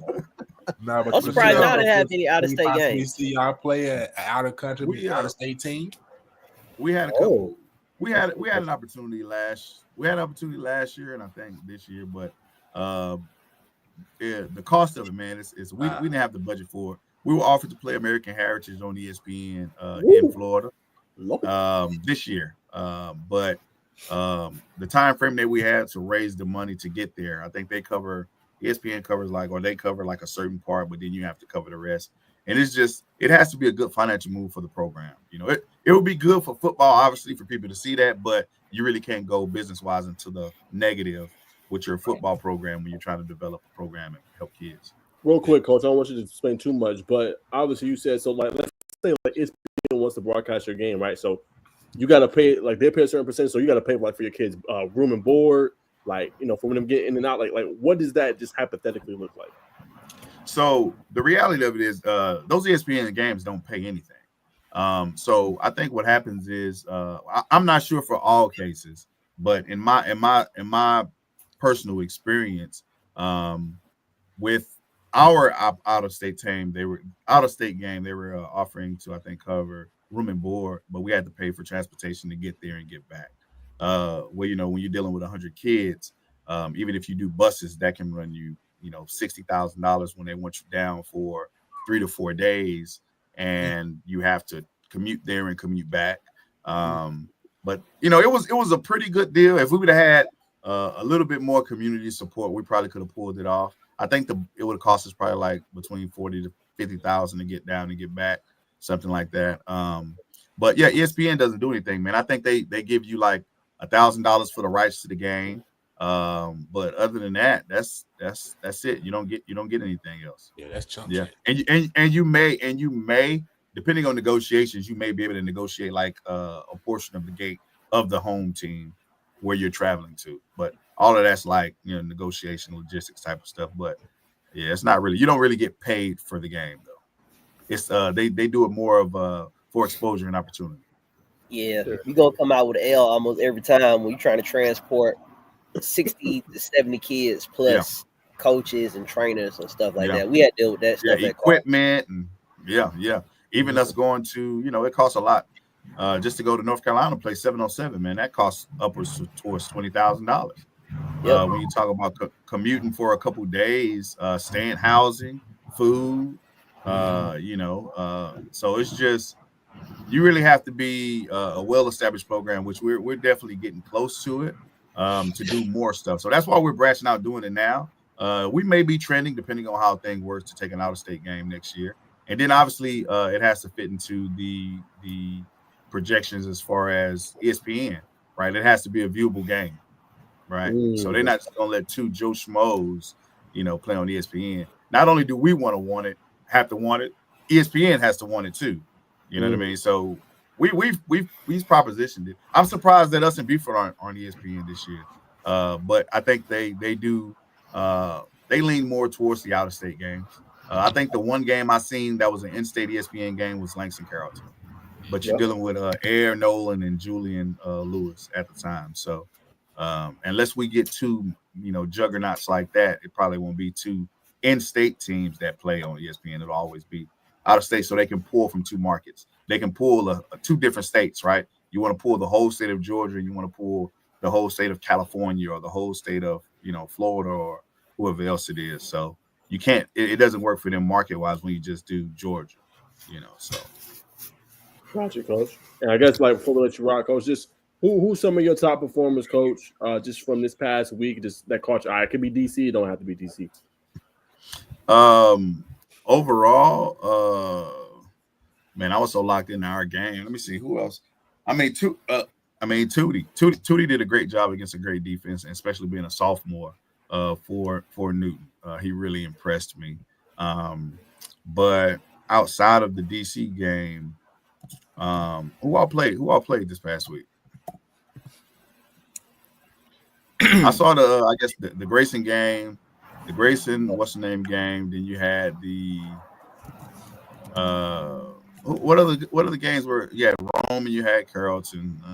Yeah, Locust Grove and Stockbridge. Yeah, Locust Grove, Stockbridge. I don't know.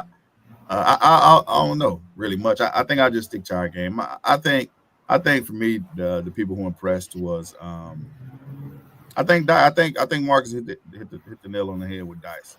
I like Dice and Kiki, but Kiki really didn't impress me, man. That's what you get.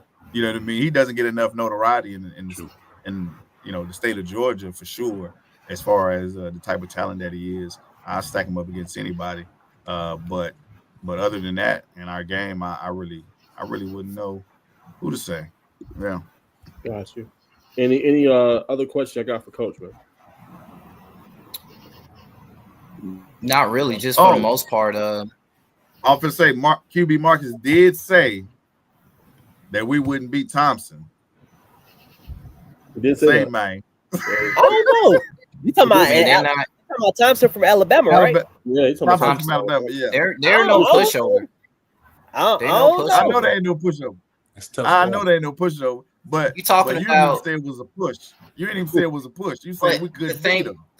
The thing is, we talking about Mark Freeman, more than 6 championships at Thompson, and Douglas County trying to go to a state championship, which the pedigree of y'all team right now, just compared to a Thompson team that can play defense, they can throw the ball, they can run the ball, they can do, their defense is stifling, they can create turnovers. I don't know. I mean, just a theory now. The boys it would be good for y'all. Talented. They got a really good quarterback too. He got Max Press. Yeah. No. So I know those. I mean, he's from Colorado. I know he's from Colorado. He's a reclass kid from Colorado who moved to Bama with his uncle. That he was actually the same class as DJ. So Trent, I know Trent. I know that situation very well. Yeah, I know that situation very well. But I would say that they are a very talented team. I think that us to say that we won't beat them, that we can't beat them, I don't know. So I've seen them play Georgia twice, took Grayson to the wire twice, and they lost twice. I just think it's a game of matchups, right? Georgia's different, so it just depends on if the styles, right? Styles make fights is what they say in boxing. I think it just depends on how it works out. But I think I would have loved to get in a situation to play a team like Thompson. I would love to play a team like Thompson because we run a different we run a different front than Grayson does. Grayson is like a 3-4, 3-3-5 type team, and we're a 4-2-5 type team. So 3-3-5 with three safeties. Their support as far as the passes on the back end with safeties, where we're up front with corners, right? So we're running 5 DBs, 2 backers, and 4 D linemen, where they're running three down linemen, and then they're sending their 4th rusher at a different spot. So I don't know. I just like our front. I like our style versus passing team. I like our style versus passing team. So like our first real test as far as what we do will be this week, right? I think Langston is a traditionally running team that likes to pass the ball. With Darnell and then the weapons that they have, I'll see how much they pass. They passed the ball over. They threw the ball over 30 times 2 weeks ago, 2 weeks ago because they had a bye this week. Versus Mays. I just want to see how many times they throw the ball against us. I mean, even when we look at when we played against, I'll pull it up. I'm trying to see how many yards we gave up when we played against Air. Like we've played those passing teams, and I don't know, man. I like us. I just like us. I'd be interested to see how that works out. But I think I'm excited to see how it works against Langston, though, for sure. I think how well Langston does is going to depend on how well Darnell does. Yeah. Mm-hmm. Yeah. Because Fat Boy, Carson, we ain't about that's clearly the strength of y'all team. So we ain't just about to let y'all just run all over us like y'all do everybody else. So with that being said, we're gonna make y'all throw the ball. So can y'all get open? Darnell, can you complete passes? I think forcing Yeah, Langston y'all can play into man a too. comfortable So situation. the receivers for Langston gonna have to show like we're real receivers. We're not just running, getting open against zone coverage the whole time like any other high school team. Because if you stack like DC has talent.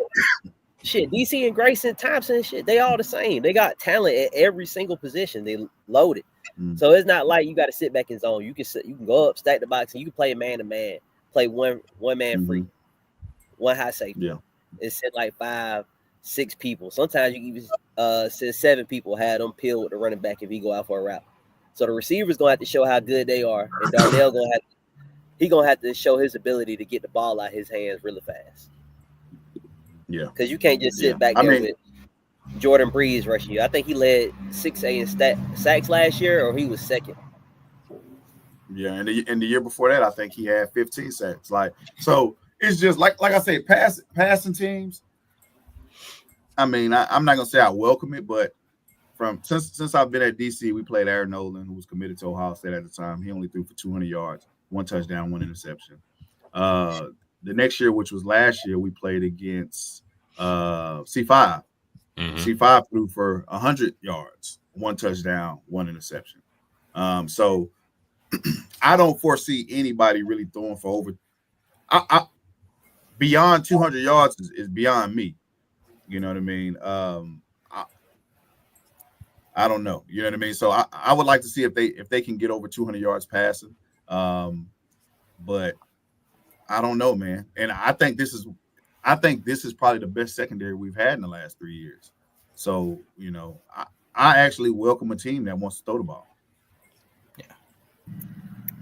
Yeah, I can say with 100% conviction, this is the best secondary y'all have had over the past like 4 or 5 years, probably more than that. Every single player in this secondary is going to college. Yeah. Well, Coach, we appreciate you coming on, man. We know you're busy, man. It is a school night. Obviously, kids go back to school tomorrow, Coach. So, man, appreciate you coming on, man. We're getting these game picks. Look, we don't want you to get in no trouble or nothing for who you're gonna pick. So, you know, Coach, get the intel. So, you know, we don't want you to get on no Some good games this week too. Yeah. Yeah, I said some good games this week too, for sure. Right. It is, but yeah, appreciate it, man. Hey, make sure y'all come, man, so we can get y'all on the next episode, man, for sure.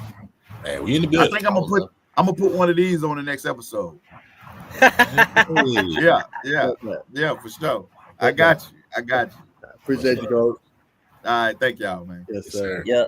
All right, man. There goes Coach Steen. So look, y'all, we're gonna talk about top performers real quick for week 3, and then we'll get into some game picks to wrap us up, man. So let's go ahead. I'll start it up as far as my top performance from this past week, man. I'm gonna give some love to Thomas County Central, Jace Johnson, 10 for 12, 185 yards, and 5 tubs, and a big win for them. They're gonna play Thomasville this week, who is 3-0 as well.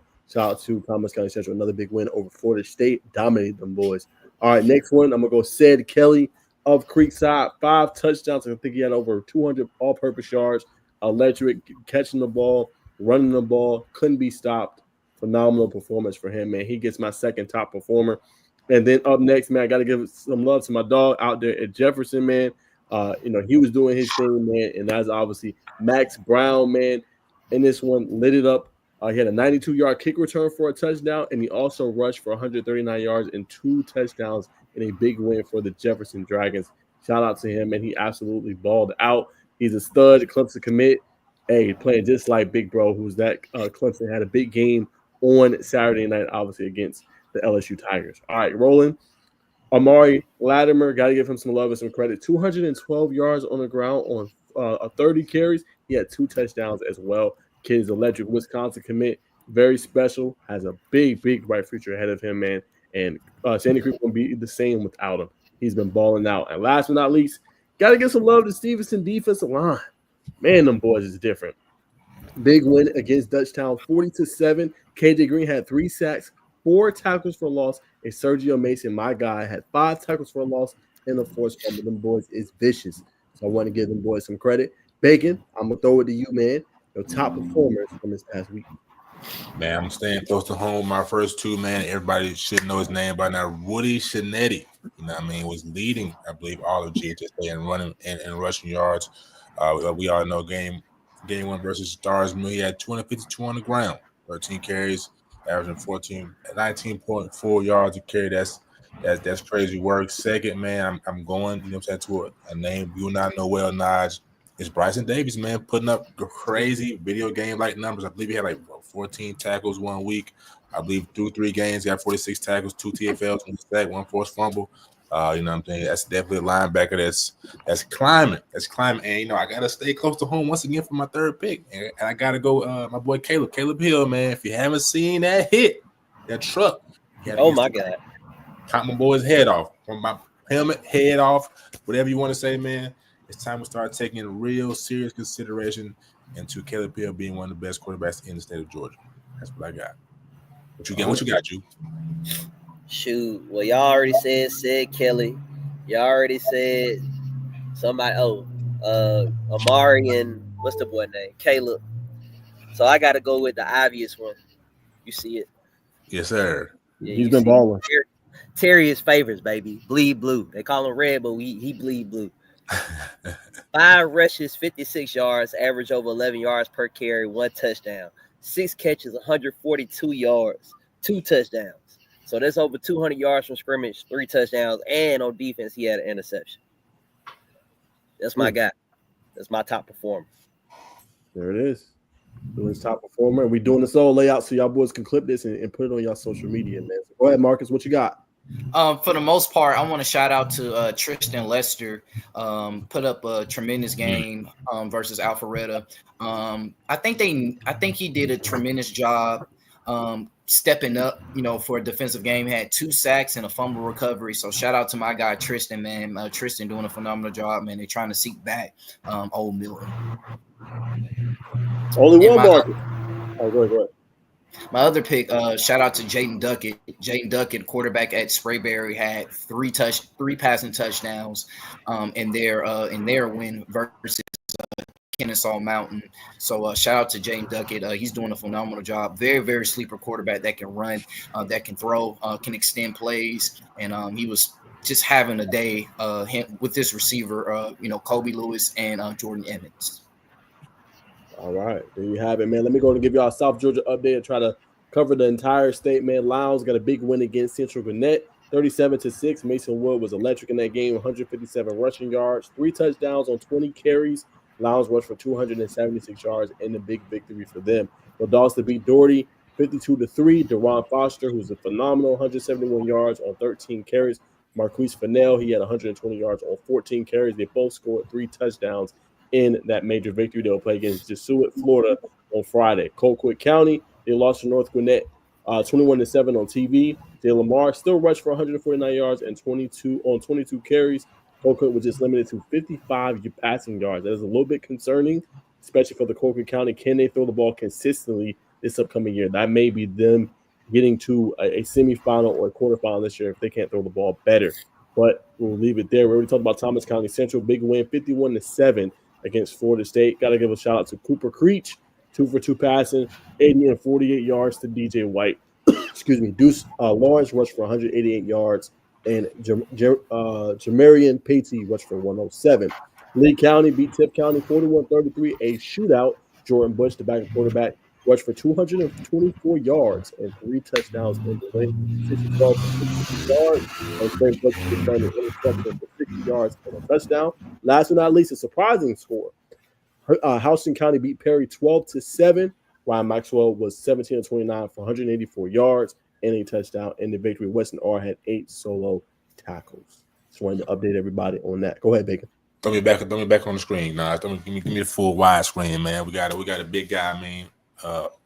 Building off that Miami win, Miami commit. Cortez Reddy had a big game this past Friday. 15 tackles, forced fumble, and a 15-yard return for a pick 6, man. That's getting it done, man. We all know Cortez, big time, man. That's big time. 15 tackles as a safety, force a fumble, and create a turnover through the airway, and take it back 56 yards for the score, man. That's getting it done, man. Might be the best safety in the state of Georgia, man. Talk to your mama, argue with your mama. Hey, man, appreciate you, Coach Domo, for staying active in the IG chat. Much love, brother. But that's all I got, man. Appreciate the widescreen, Nas. No problem. All right, fellas, let's get into these game picks, man. My boys ready? I know you're going to have something crazy always. I got Carver. 500. I love you was thinking about going to that game, Drew, but I was like, is it really worth my time to go to that? Probably not. Yeah, it is worth your time. You got to come see the show, man. You got to come see why that boy got his 4th star. Come see why he got his 4th star. See it in person. I know, man. I was trying to go when y'all play somebody good, man. Ain't nobody good compared. Come on now. Not him. No, not him. I mean, just Carver in general. Carver might go 10-0 this year. Yeah. Aville Lee, Alatuna, Holy Innocence. Who might well, you know what I'm saying? So, but Marcus, take away this part. You did it last time. I'm gonna let you just be your little segment, man, because these are your games. So you take away the games you want to hit, buddy. All right. Yeah, we can bypass. I got Dominique Ball for Lee County going for 500 rushing yards in the first quarter against Hayville Charter. They're only playing one half. So. Yeah, they are only playing one half. Yeah. I think Lee County beat them 66-0 last year. All right. So for Friday games, you know, there's a lot of, you know, up and down when it comes to it, but man, you know, let me go you know, Columbia versus Doug. I want to partake in this game because I feel like both teams got some, you know, some animosity to pretty much, you know, come off. But Columbia, they've been playing 3 hard straight teams coming into the season. Doug just got their first win, a shutout win versus Mays in this one. But Columbia, I have them winning their region. I have them beating Callaway upcoming. They got a lot of good talent. Rashad Silver, Country over there as well. They got some really good talent. Coach Burnett doing a good job. So they're gonna blow out Doug. They're gonna blow out Doug. I don't even think Doug's probably gonna score this week. Doug coming out, you know, from a huge win, of course, but I got to go Columbia in this one. 35-0. Wow. Damn. I mean, you play Carrollton, Cartersville, you play those teams, man. Yeah. And you kind of move the ball. I mean, they only scored one time versus Carrollton. So, and you know, speaking of these other teams that played Carrollton that can't score, so I think Columbia, they got a boatload of teams. They still got to play Douglas County too. So, yeah, they're gonna lay the wood. They need to. Yeah, Columbia coming off getting their head beat in. Douglas, they just got their first win over their middle school program that y'all call Mays. Mays riding the short bus right now. But I got Doug coming out, man. 27-19 over Columbia. They're some West Side babies, man. They trench babies. They're not going for that. Woo, hey, Doug got some killers, man. Shout out to my boy Caleb Robinson, man. Shout out to Trey Allen, man. We need to see the offensive production pick up. See Robbie some more PT. But you know what I'm saying? I agree. You know what I'm saying? Does from the West Side, man. They get a little raw over there. But man, it's tough not to pick Columbia here. I mean, it's the more I think, you know what I'm saying? They got some talent over there. I'm still high on them, even though I picked them against the Hurricanes in Cartersville. They got their head beat in, but I seen what they got over there. I think they're gonna be done, bro. Keep it a stack. That's Cartersville, bro. That's a tough team. Yeah. I'm going Columbia, man. Let's give them some love and some credit, man. They got dogs all over the field, man. Doug will make it a game, but they pull away second half. I'm gonna go 35-21 victory for Columbia. I got them beating Doug. Come on, man. What are we talking about? Y'all going to get this gentrified. Doug don't have a quarterback. It's not gentrified. Come on now. Facts. Doug don't have a quarterback. They can't score. Yeah, they scored 35 points, but they played a JV team. They about to play another one. Columbia is not Mays. Not JV. You tripping? Put some respect. Hey man, when I go to the West Side, I see the West Side. When I go to the East Side, I see all that gentrification shit. West Side ride, man. Columbia is gentrified, buddy. Go visit their school, man. Put some respect on Barnett, man. Last time I went over there by Columbia, that gas station ran out of gas. I'm going with Dub. You're so stupid, bro. I'm going with Dub, man. Oh my god. I Fresh can't baby's wait. on top. All right, bro. Did y'all want to hit Cass no cob, or y'all want to move to the next page? Cass all the way. Cass. Yo, I'm space. Yo, I mean, looking that good, Cognac. we really sitting here. I mean, Come on, no bro. disrespect to East Coweta, but the matchups is a little. Y'all have to realize, even though North Cobb won last year, I don't think North Cobb is back. I really don't. I really don't. I could be wrong. I feel like Braden McWorthy is going to get it done. I feel like Cass I think they really get it done versus North Gwinnett. Another QB Marcus sleeper team. So, anybody want to partake in this? I mean, we won against LaGrange. Back up your tree, brother. Yeah, LaGrange. Quarterback hurt. Yeah, come on, bro. No, bro. They're not beating on North Cobb on the road at North Cobb. Yeah, bro. No, bro. I got North Cobb winning, man. North Cobb? Yeah. Okay. I got North Cobb by 21, man. Come on, man. I was about to say 20. I was about to say 28-7. Yeah, I'm going. I don't think North Cobb can blow them out. Yeah, you just talk. I don't either. 35-14 North Cobb. My score. Put some respect on North Cobb and Coach Shane Queen, man. Come on, bro. Oh no. Shane Quinn is a phenomenal coach. It's just I just don't think they're back yet. Listen, they're going to win their region. No doubt, they're going to win their region. It's just very sloppy right now. Huge win of course versus East Cobb, but not East Cobb. Sorry, that's not even a school, Marcus. When they play East Coweta. Sorry, East Coweta. Okay, so he going with Cass. What y'all got? Jew and Bacon. Man. Yeah, come on, bro. They be a good secondary at East Coweta. I said last week, it's going to take that game for Teddy to, put some points on the board, get comfortable. He did this past week to my Indians dismay, and we could see it continue to go on from here. Drew, I got North Cobb winning 28-7. Gotcha. Smooth. All right, let's keep it rolling, man. Those are our predictions. Let's rocking and rolling. All right, go ahead, Marcus. All right, so in this one, do some TCC, some decent games coming into this one. I want to partake in Hillgrove versus Marietta. Man, Hillgrove coming off of a bye week. They played McIntosh coming off a bye week. Marietta is 0-3, but they could have beat McEachern. Quarterback Whiteside threw an interception. Casey Barner actually ended the game for McEachern to win. But Hillgrove, don't sleep on Hillgrove, man. They're in the same region as McEachern. Donovan Mack, of course, is the quarterback.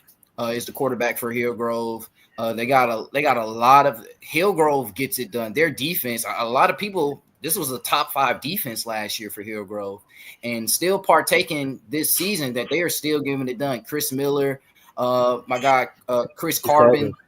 Yeah, Chris Carbon, Georgia Tech commit. They got picked up another corner, Jaden James. For the most part, this Hillgrove team is nothing to sleep on. But Marietta, Cameron Duke is the new coach. They're 0-3. Coming into this season, they played McEachern. It's just very hard. Say it again. 16-13 victory from McEachern. They played McEachern this past week. 16-13 victory from McEachern. They led 13-9. So yeah, they had a lead on them, and McEachern just I just can't sit here and say Marietta's going to sit here and just beat Hillgrove. I'm going Hillgrove all the way. I'm going Hillgrove 28-14. That's respectable. Yep. Me too. Hillgrove 28-14. Marietta gonna be 0-4. Coach might be in the hot seat after this game. First year coming from Florida. Bacon. Yeah, man. Hillgrove is they're more of a complete team. You know what I'm saying? Marietta not getting it done through the air. You got to be a complete team to beat Hillgrove. So I agree with y'all's sentiment. I will say, well, 28. You know what I'm saying? I'll say 24-7. 24-7. Hillgrove. Yeah, I'm gonna go Hillgrove. I'm gonna go 31-7. Got Hillgrove dominating defense. Flex their muscle, create some turnovers. Obviously, miss the defense. They keep it rolling. All right, quick comment. So y'all Moody fans, we always got respect for Moody, man. Great program, Jake Gannis, obviously great players, Josiah Dozier, obviously Barack Willis, man. Love y'all program, man. So always love highlighting y'all boys for sure. You talking about the Moody that got beat down by Gainesville? Don't start, bro. That's who we talking about. Yeah, you like 49-0. All right. Why would we be a fan of a team that got beat 49-0? Here you go, bro. I didn't Gainesville can't even win. They can't win it. Got put out the first round of the playoffs. They can't win it on stage. They just beat these boys 49-0. Why would we be fans of them? Do you see their name up here? You will never see their name up here. When they were supposed to play last week, Marcus left their name off for a reason. We ain't nobody on here no damn. Go to that game. You trying to get us in trouble, bro? We have a good relationship. A good, outstanding relationship with Moody, bro. You can have a great relationship with a big girl. Don't mean you need to have it. Shout out Coach Gaines. Whole 411 down there. Shout out down south too, man. Oh my God. They great tailgate. Yes, bro. We appreciate the hospitality last year when y'all played against Gainesville. Go ahead, Marcus. Going to Thompson next year. All right, it's two games in particular. It's two games particular on this board, but the one that kind of stand out the most to me is Tucker versus Lithonia. You're talking about two teams that's very eager to play each other since summer. For the most part, the quarterback matchup is dynamic. The skills are dynamic. You're talking about Jamon Coggins versus Jace Garman. Two defenses can fly the ball. You're talking about DJ McClendon at Tucker. This game is going to be ruthless in aggression. Lithonia, a lot of people have been sleeping on this team. If you look at their trenches, they probably got about 7 guys that's probably like 6'3", 270. It's the trenches will play a part in this game. And I look at who's the biggest and who's the more physical team. I got to go with Lithonia in this one. And a lot of people say, oh, why are you sleeping on Tucker? Tucker, they played Valdosta in the first game. They played Chambly. Really, both teams haven't played no good teams, really, to come into the game, but I got to go with Lithonia. Lithonia offense is very explosive when it comes to extensive plays coming into Tucker, Jace Garman. They got a lot of good receivers over there. Can get the it's going to be a blowout. It's not going to be a blowout. Sorry, guys. It's going to be a high motor game. I got Lithonia in this game. I got to go with Lithonia 35-30.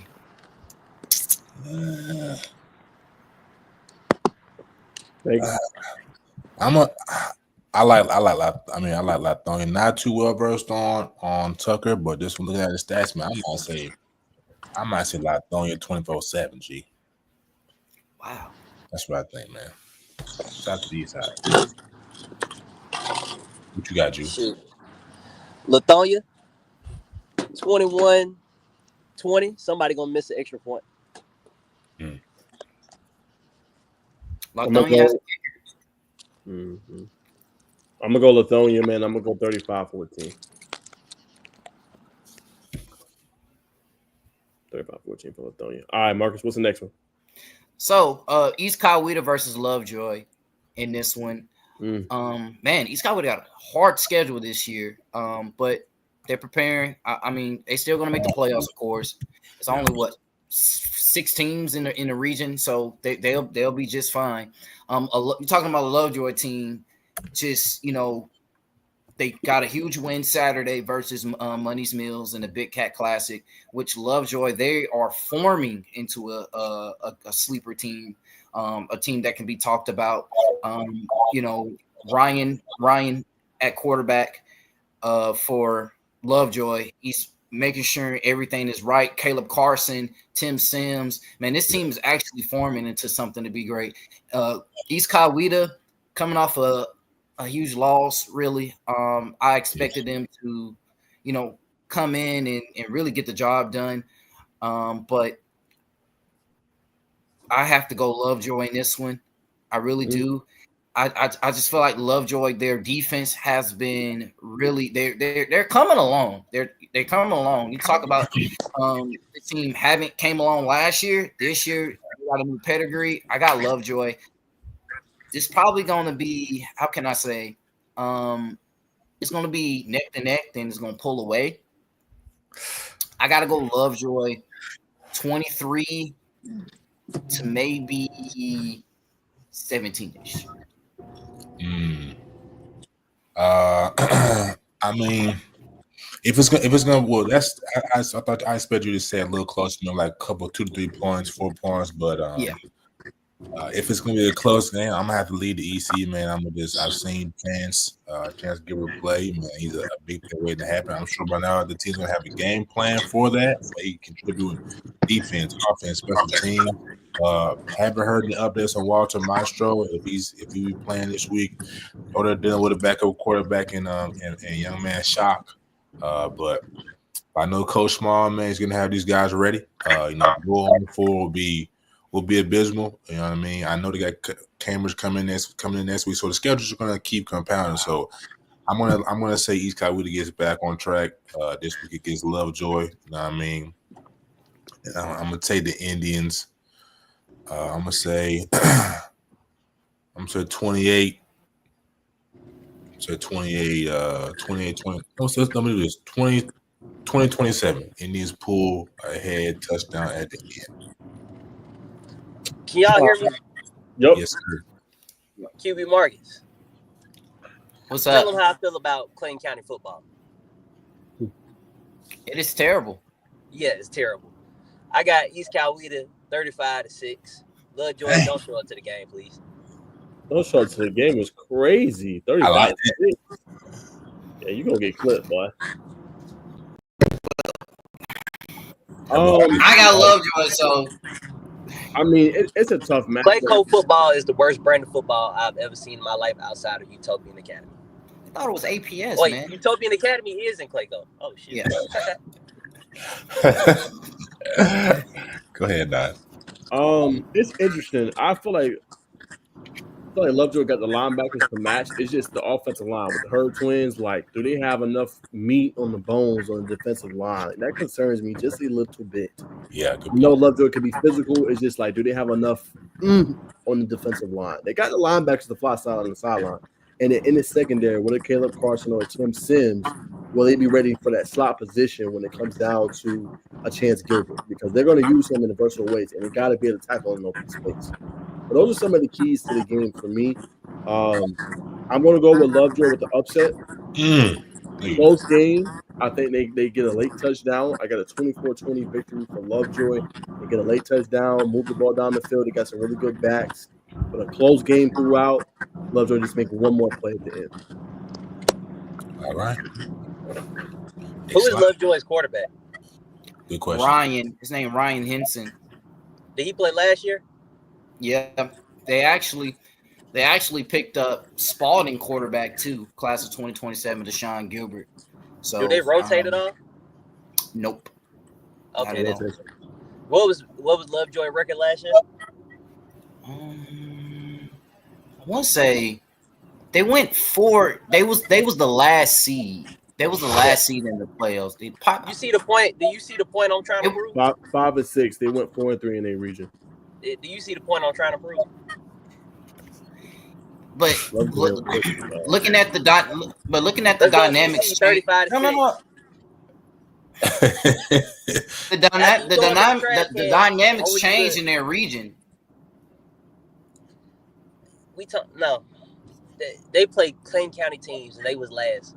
EC 35-6. After y'all get done beating them, make sure you put the lid over the trash can. Thank you. It's not the same Lovejoy team, man. That's what I'm saying. Y'all naming all these defensive players, they not gonna score. They got players to score though. They got Caleb Carson. Come They on, got bro. They players got to 10 score on Sims. They got players. They got players to score on the Clayco teams. This is not Utopian Academy.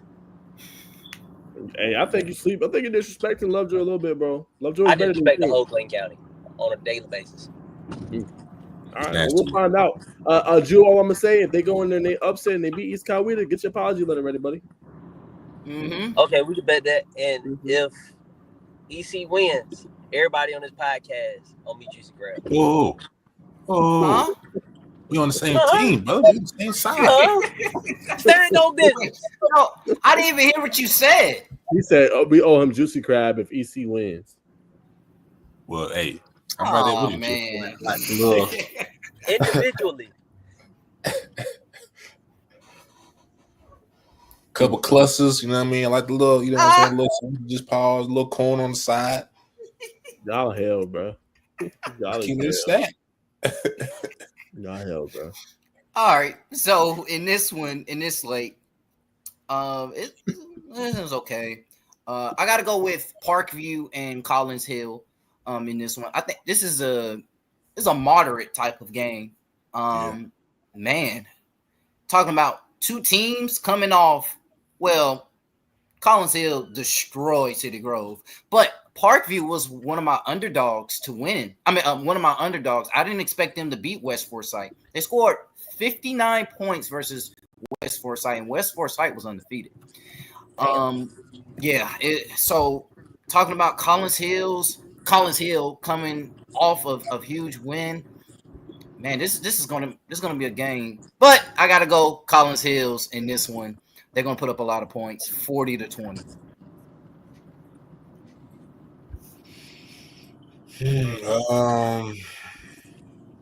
40-20. That's tough. That's a lot of points. Parkview, they got to. Collins Hills can put up some points now. What'd you say, brother? Collins Hills, listen, they played Grayson. They played Woodward. Can't judge this team based off both of those high caliber games. Even though when they play teams like, of course, Parkview, they're not the same Parkview. Can't sit here and say they're not. Collins Hills, they got some players. They got some real good players. Probably 40 to 30 range when it comes to points. But Parkview, they don't have a chance. They put up a couple points. They got Greg Hart at quarterback, which he's in my area. He's top 5 in passing yards. So Parkview can score. Collins Hills, man, the D line, Contrary Webb, Duzero, they'll take care of the rest. But Makai Cross, Maddox, man, Collins Hills, they're gonna put up a lot of points, man. I mean, I know they're not the same type of Parkview. I know, but them boys got a good secondary. You know what I'm saying? Young man Caldwell. You know what I'm saying? I believe they got a couple other guys. I believe they got a solid running back. But I mean, I'm gonna take Collins Hill. But I'm gonna say let's do 32-14. I know it's close to 40, but I feel more comfortable saying 32-40. I'll make my 31-17. Go ahead, Ju. Yeah, Marcus was naming off Collins Hill's roster the week that they played Grayson. We saw how that shit turned out. I'm going to go with Parkview 35-21. Daring to be different on this pod tonight, huh? I'm going to go 31-17. Collins Hill scoring no points. Like, you play Cedar Grove, but playing Cedar Grove is just like playing a 7-man football team. It's literally the same thing. He didn't give him 8, he gave him 7. Oh my goodness. Like when you go on Max Preps and you look at 7-man football team, Cedar Grove is the second ranked 7-man football team in the state of Georgia. I can't, bro. I can't. All right, all of us rolling with Collins Hill except you. I'm throwing 31-17. All right, what you got, Marcus? Say it again, no, sorry. Nah, you're good. Nah, I said, what you got next? All right, long list of teams on this one. And a lot of one-sided games when it comes to it. It's tough. Let me go into the North Paulding and South Paulding game. When it comes to it, North Paulding, a huge loss, close loss, to Harrison, of course. Which North Paulding, man, this team this team was good last year. I think they went 91 last year. Coming into it, but South Paulding, I'm not sleeping. Like, I have been sleeping on South Paulding so much. I didn't they coming off a bye week. I didn't expect them to beat Alatoona, man, and for them to, look decent versus Kel. I feel like this is going to be a great game when it comes to it. Man, this just going to. I got to go with North Paulding. This one again. It's going to be a close game. I got to go with North Paulding 23 to 19.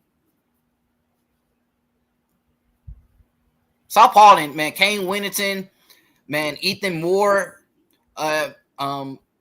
Zay, man, South Paulding have some players now. They have some players, but I'm riding, with North Paulding.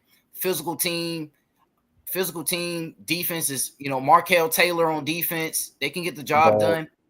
I got to go with North Paulding in a close one.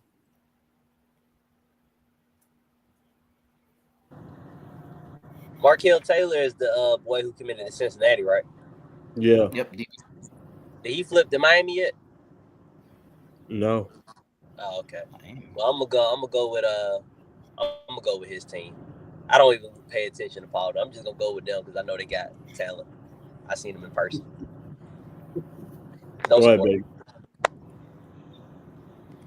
You're muted. Rolling with North Paulding here, man. That is a better team, better defense, more athletes. North Paulding. By at least. Yep, I'm going North Paulding too. 27-20, big victory for them on the road against South. South Paulding does have a lot of talent. Kay Whittington, pretty good head coach. Good running backs, man. They're physical. Joakim Gouda, who's blown up in recruiting. You got the Florida commit, Tyler Chiyukum as well, but I think North Paulding's defense is going to be a little too much. So I'm going North Paulding. Wait, hold on. South Paulding is like maroon. They like the Trojans. Mm-hmm. Similar, I think. Mm-hmm. I seen them get beat in person by Kel. I seen them get beat down. Yeah, I'm definitely going North Paulding. Jesus Christ. It's going to be another down year for South Paulding and Create with Dre. He got his work cut out for him to make them highlights. All right, go ahead, Marcus. All right. This one, the Roswell and Buford game, coming into this one, which Buford, the running game. But listen, Roswell, please, don't sleep on Roswell. I'm not saying it's going to be an upset. Trey Smith, phenomenal quarterback. Did you hear about that game last week? They came back, or they almost blew a lead to Walton 24-7, and then they ended up coming back for a late game field goal. Wow, and Walton, they got some quarterback, problems in, which, they don't have their leader interception guy, MJ Burnett, but appreciate it for that tip, Naj, but this may probably potentially be a ball. This is gonna be a physical game, man. If Roswell struggle versus Walton, man, this might be a Todd Boogie game. He might probably rush for 250 coming into this game. Raiola don't have to do that much. Buford defense is phenomenal. Just Buford all the way. 35-7 Buford. Yeah, I think it'll be the same, man. I think Buford handles business. I'm going to give him a spot on another touchdown. I'm going to go 42-21 Buford. Damn, you think Roswell offense that good? I like the quarterback going to Furman. I mean, he can play. I think he'll be able to score some points. It might be late in the game, but I think they'll be able to score. Quarterback is Trey Smith. Yeah, he can play. It's a big boy, right? No, I would say he's big. I'm thinking about somebody else. I'm going to go with Buford, 48-14. As long as they don't get beside themselves and act out their character and try to throw the ball, keep handing that thing off. I need to see 7 passing attempts over the whole game.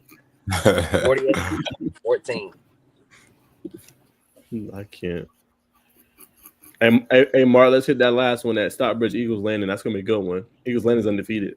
Yeah, Eagles Landing is undefeated. Yeah, they are. I mean, they got the best record in the county, which I have never seen that. I have never seen that in the last 5 years I covered Henry County. But who have they been playing? They played Northside Warner Robins their first game. Northside Warner Robins.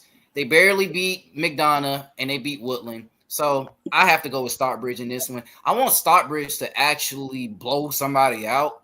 These close games are just, they're looking pretty suspect, but they're winning. Hey, they're winning, but Eagles Landing, man, this is going to be their first loss. They haven't played anybody. Everybody say, oh, you sleeping on Eagles Landing, but Stockbridge is going to take care of business. The defense. Sorry, Mark. I feel like no, you good. I feel like the defense for Stockbridge. They didn't let Locust Grove score a lot of points, even though Amar Parker did fumble. In the red zone. I have to go Stockbridge, man. I really want Stockbridge to put up some points, man, this week. So let me go Stockbridge 30. Let me go Stockbridge 30-7.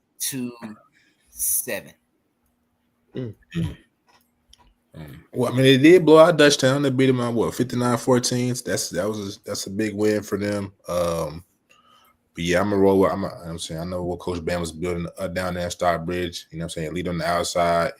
Freeman, Gavin. I want to see Gavin. Kind of had that next big game. So I'm gonna roll with Stockbridge. Let's say 40-14. 40-14. I just hope they blow. I just really hope they. This is the type of game they can actually blow them out. Like they can actually blow out Eagles Landing. But I just haven't seen it. Look at the Hampton game, and Hampton didn't even score versus Jones County.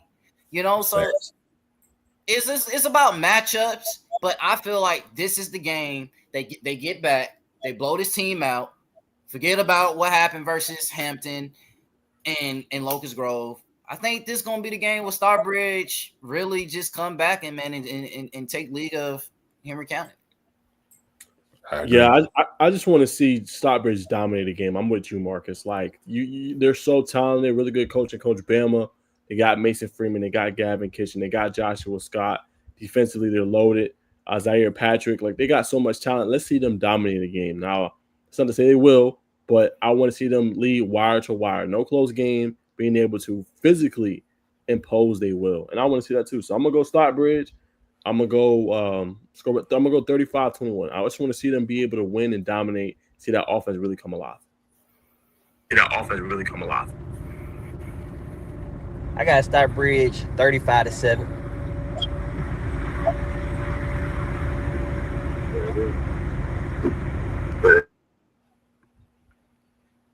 Oh man, this is I think we're towards the end. Yeah.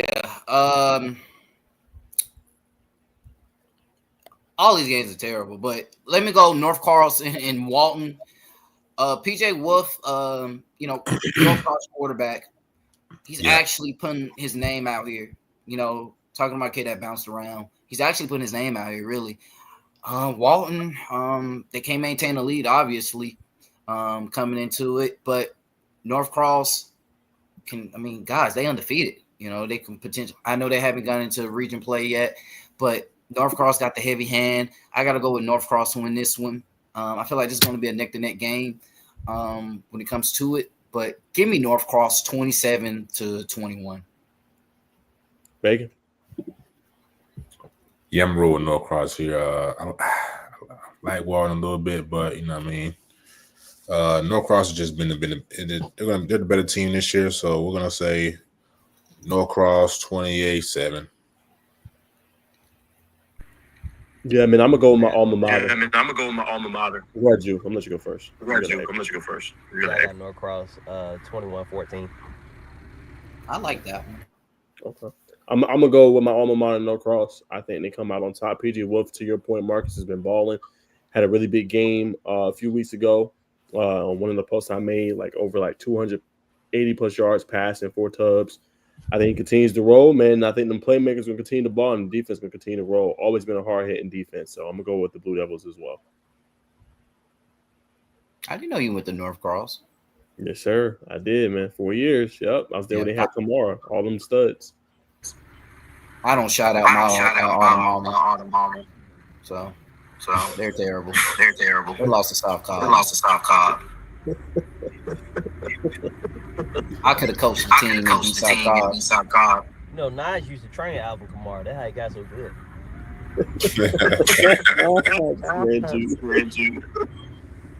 I can't, man.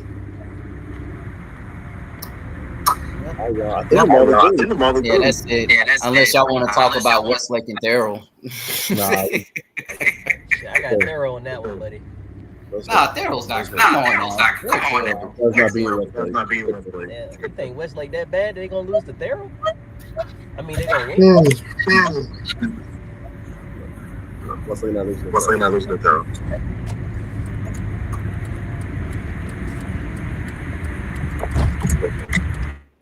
Naj, what game you going to, man?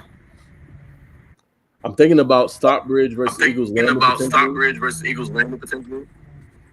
I might hit that one. I mean, where I'm at. No, I might hit that one. I've been to that one a lot of times. I just want to see something different, man. It's like I always hit the same schools. So just want to hit some different schools, man. I feel that. Bacon. I'm gonna be at Langston versus Doug, man. Go see. This will be my first time seeing DK Darnell in person since I'm being at Langston. So I'm gonna go see that one. I'm excited to see what's gonna go down, man. I think I've been at every Langston versus Doug since they got their head beat in that first time when Doug lost. So I'm saying keep the trilogy going, man. Doug's good on YouTube, so hey. Pretty cool, man. So yep. So just a shout out, just a stat shout out. I know we talk about it a lot, but Carver only allowed 1 touchdown in the last 3 weeks. So on defense, so shout out to them being a stifling defense because man, that is a tall task to pretty much handle. Only allowing 1 touchdown. So shout out to them. And Terry Favors has over 200 yards in every game. Pretty good. Bleed blue. I'm dead. But what y'all two gonna do for Friday, man? What you say, Notch? I said, what y'all two gonna do for Friday? I think Julian's going to the Carver game. I think Julian's going to the Carver game. Yeah, he's going to the Carver game versus Mondays Mills, which I don't want to go to that massacre. I'm not going to sit there and just there's no point. They're going to blow them out. Mondays Mills is, I think, the 4th worst team that I cover. So, that's not going to be nice. If Carver scored 30 points versus Decatur, and that won't be good. That won't be a good game to go to. So, but I'm gonna chill and get my scores and update everybody on that one. Ain't nothing wrong with that, brother. Ain't nothing wrong with that. Shout out to my Tigers, LSU, man. Shout out to my Tigers, LSU, man. Not big win. Yeah, shout out to the Mondays Mill Tigers too.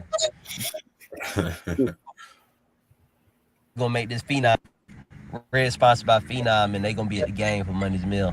So shout out to Mondays Mill for making them look good. 350-yard game, 6 touchdowns first half. He's such a troll, bro. So and shout out to McDonough, their first year coach, Earth Wind Moreland.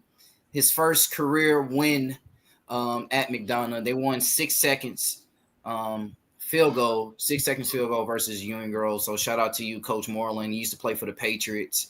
Shout out to you, Coach. They broke a streak. How many? 14-game losing streak. 14-game losing streak at McDonough. So shout out to my guy Cherry. Shout out to everybody at McDonough, man, for getting a huge win. Is that KJ? What up, KJ? Hey, bro, I shouted you out too, bro. Top performer, man. Shout out to you, man. Big time performance, man. I think you had like 4 sacks, 3 tackles for loss. Keep balling, KJ. KJ Green. Yes, sir. That's my guy.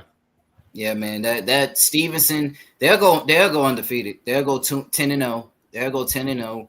I think once they get to the playoffs, they gotta kind of switch things up. But man, Stevenson in the last 2 years, they passed the 3rd round.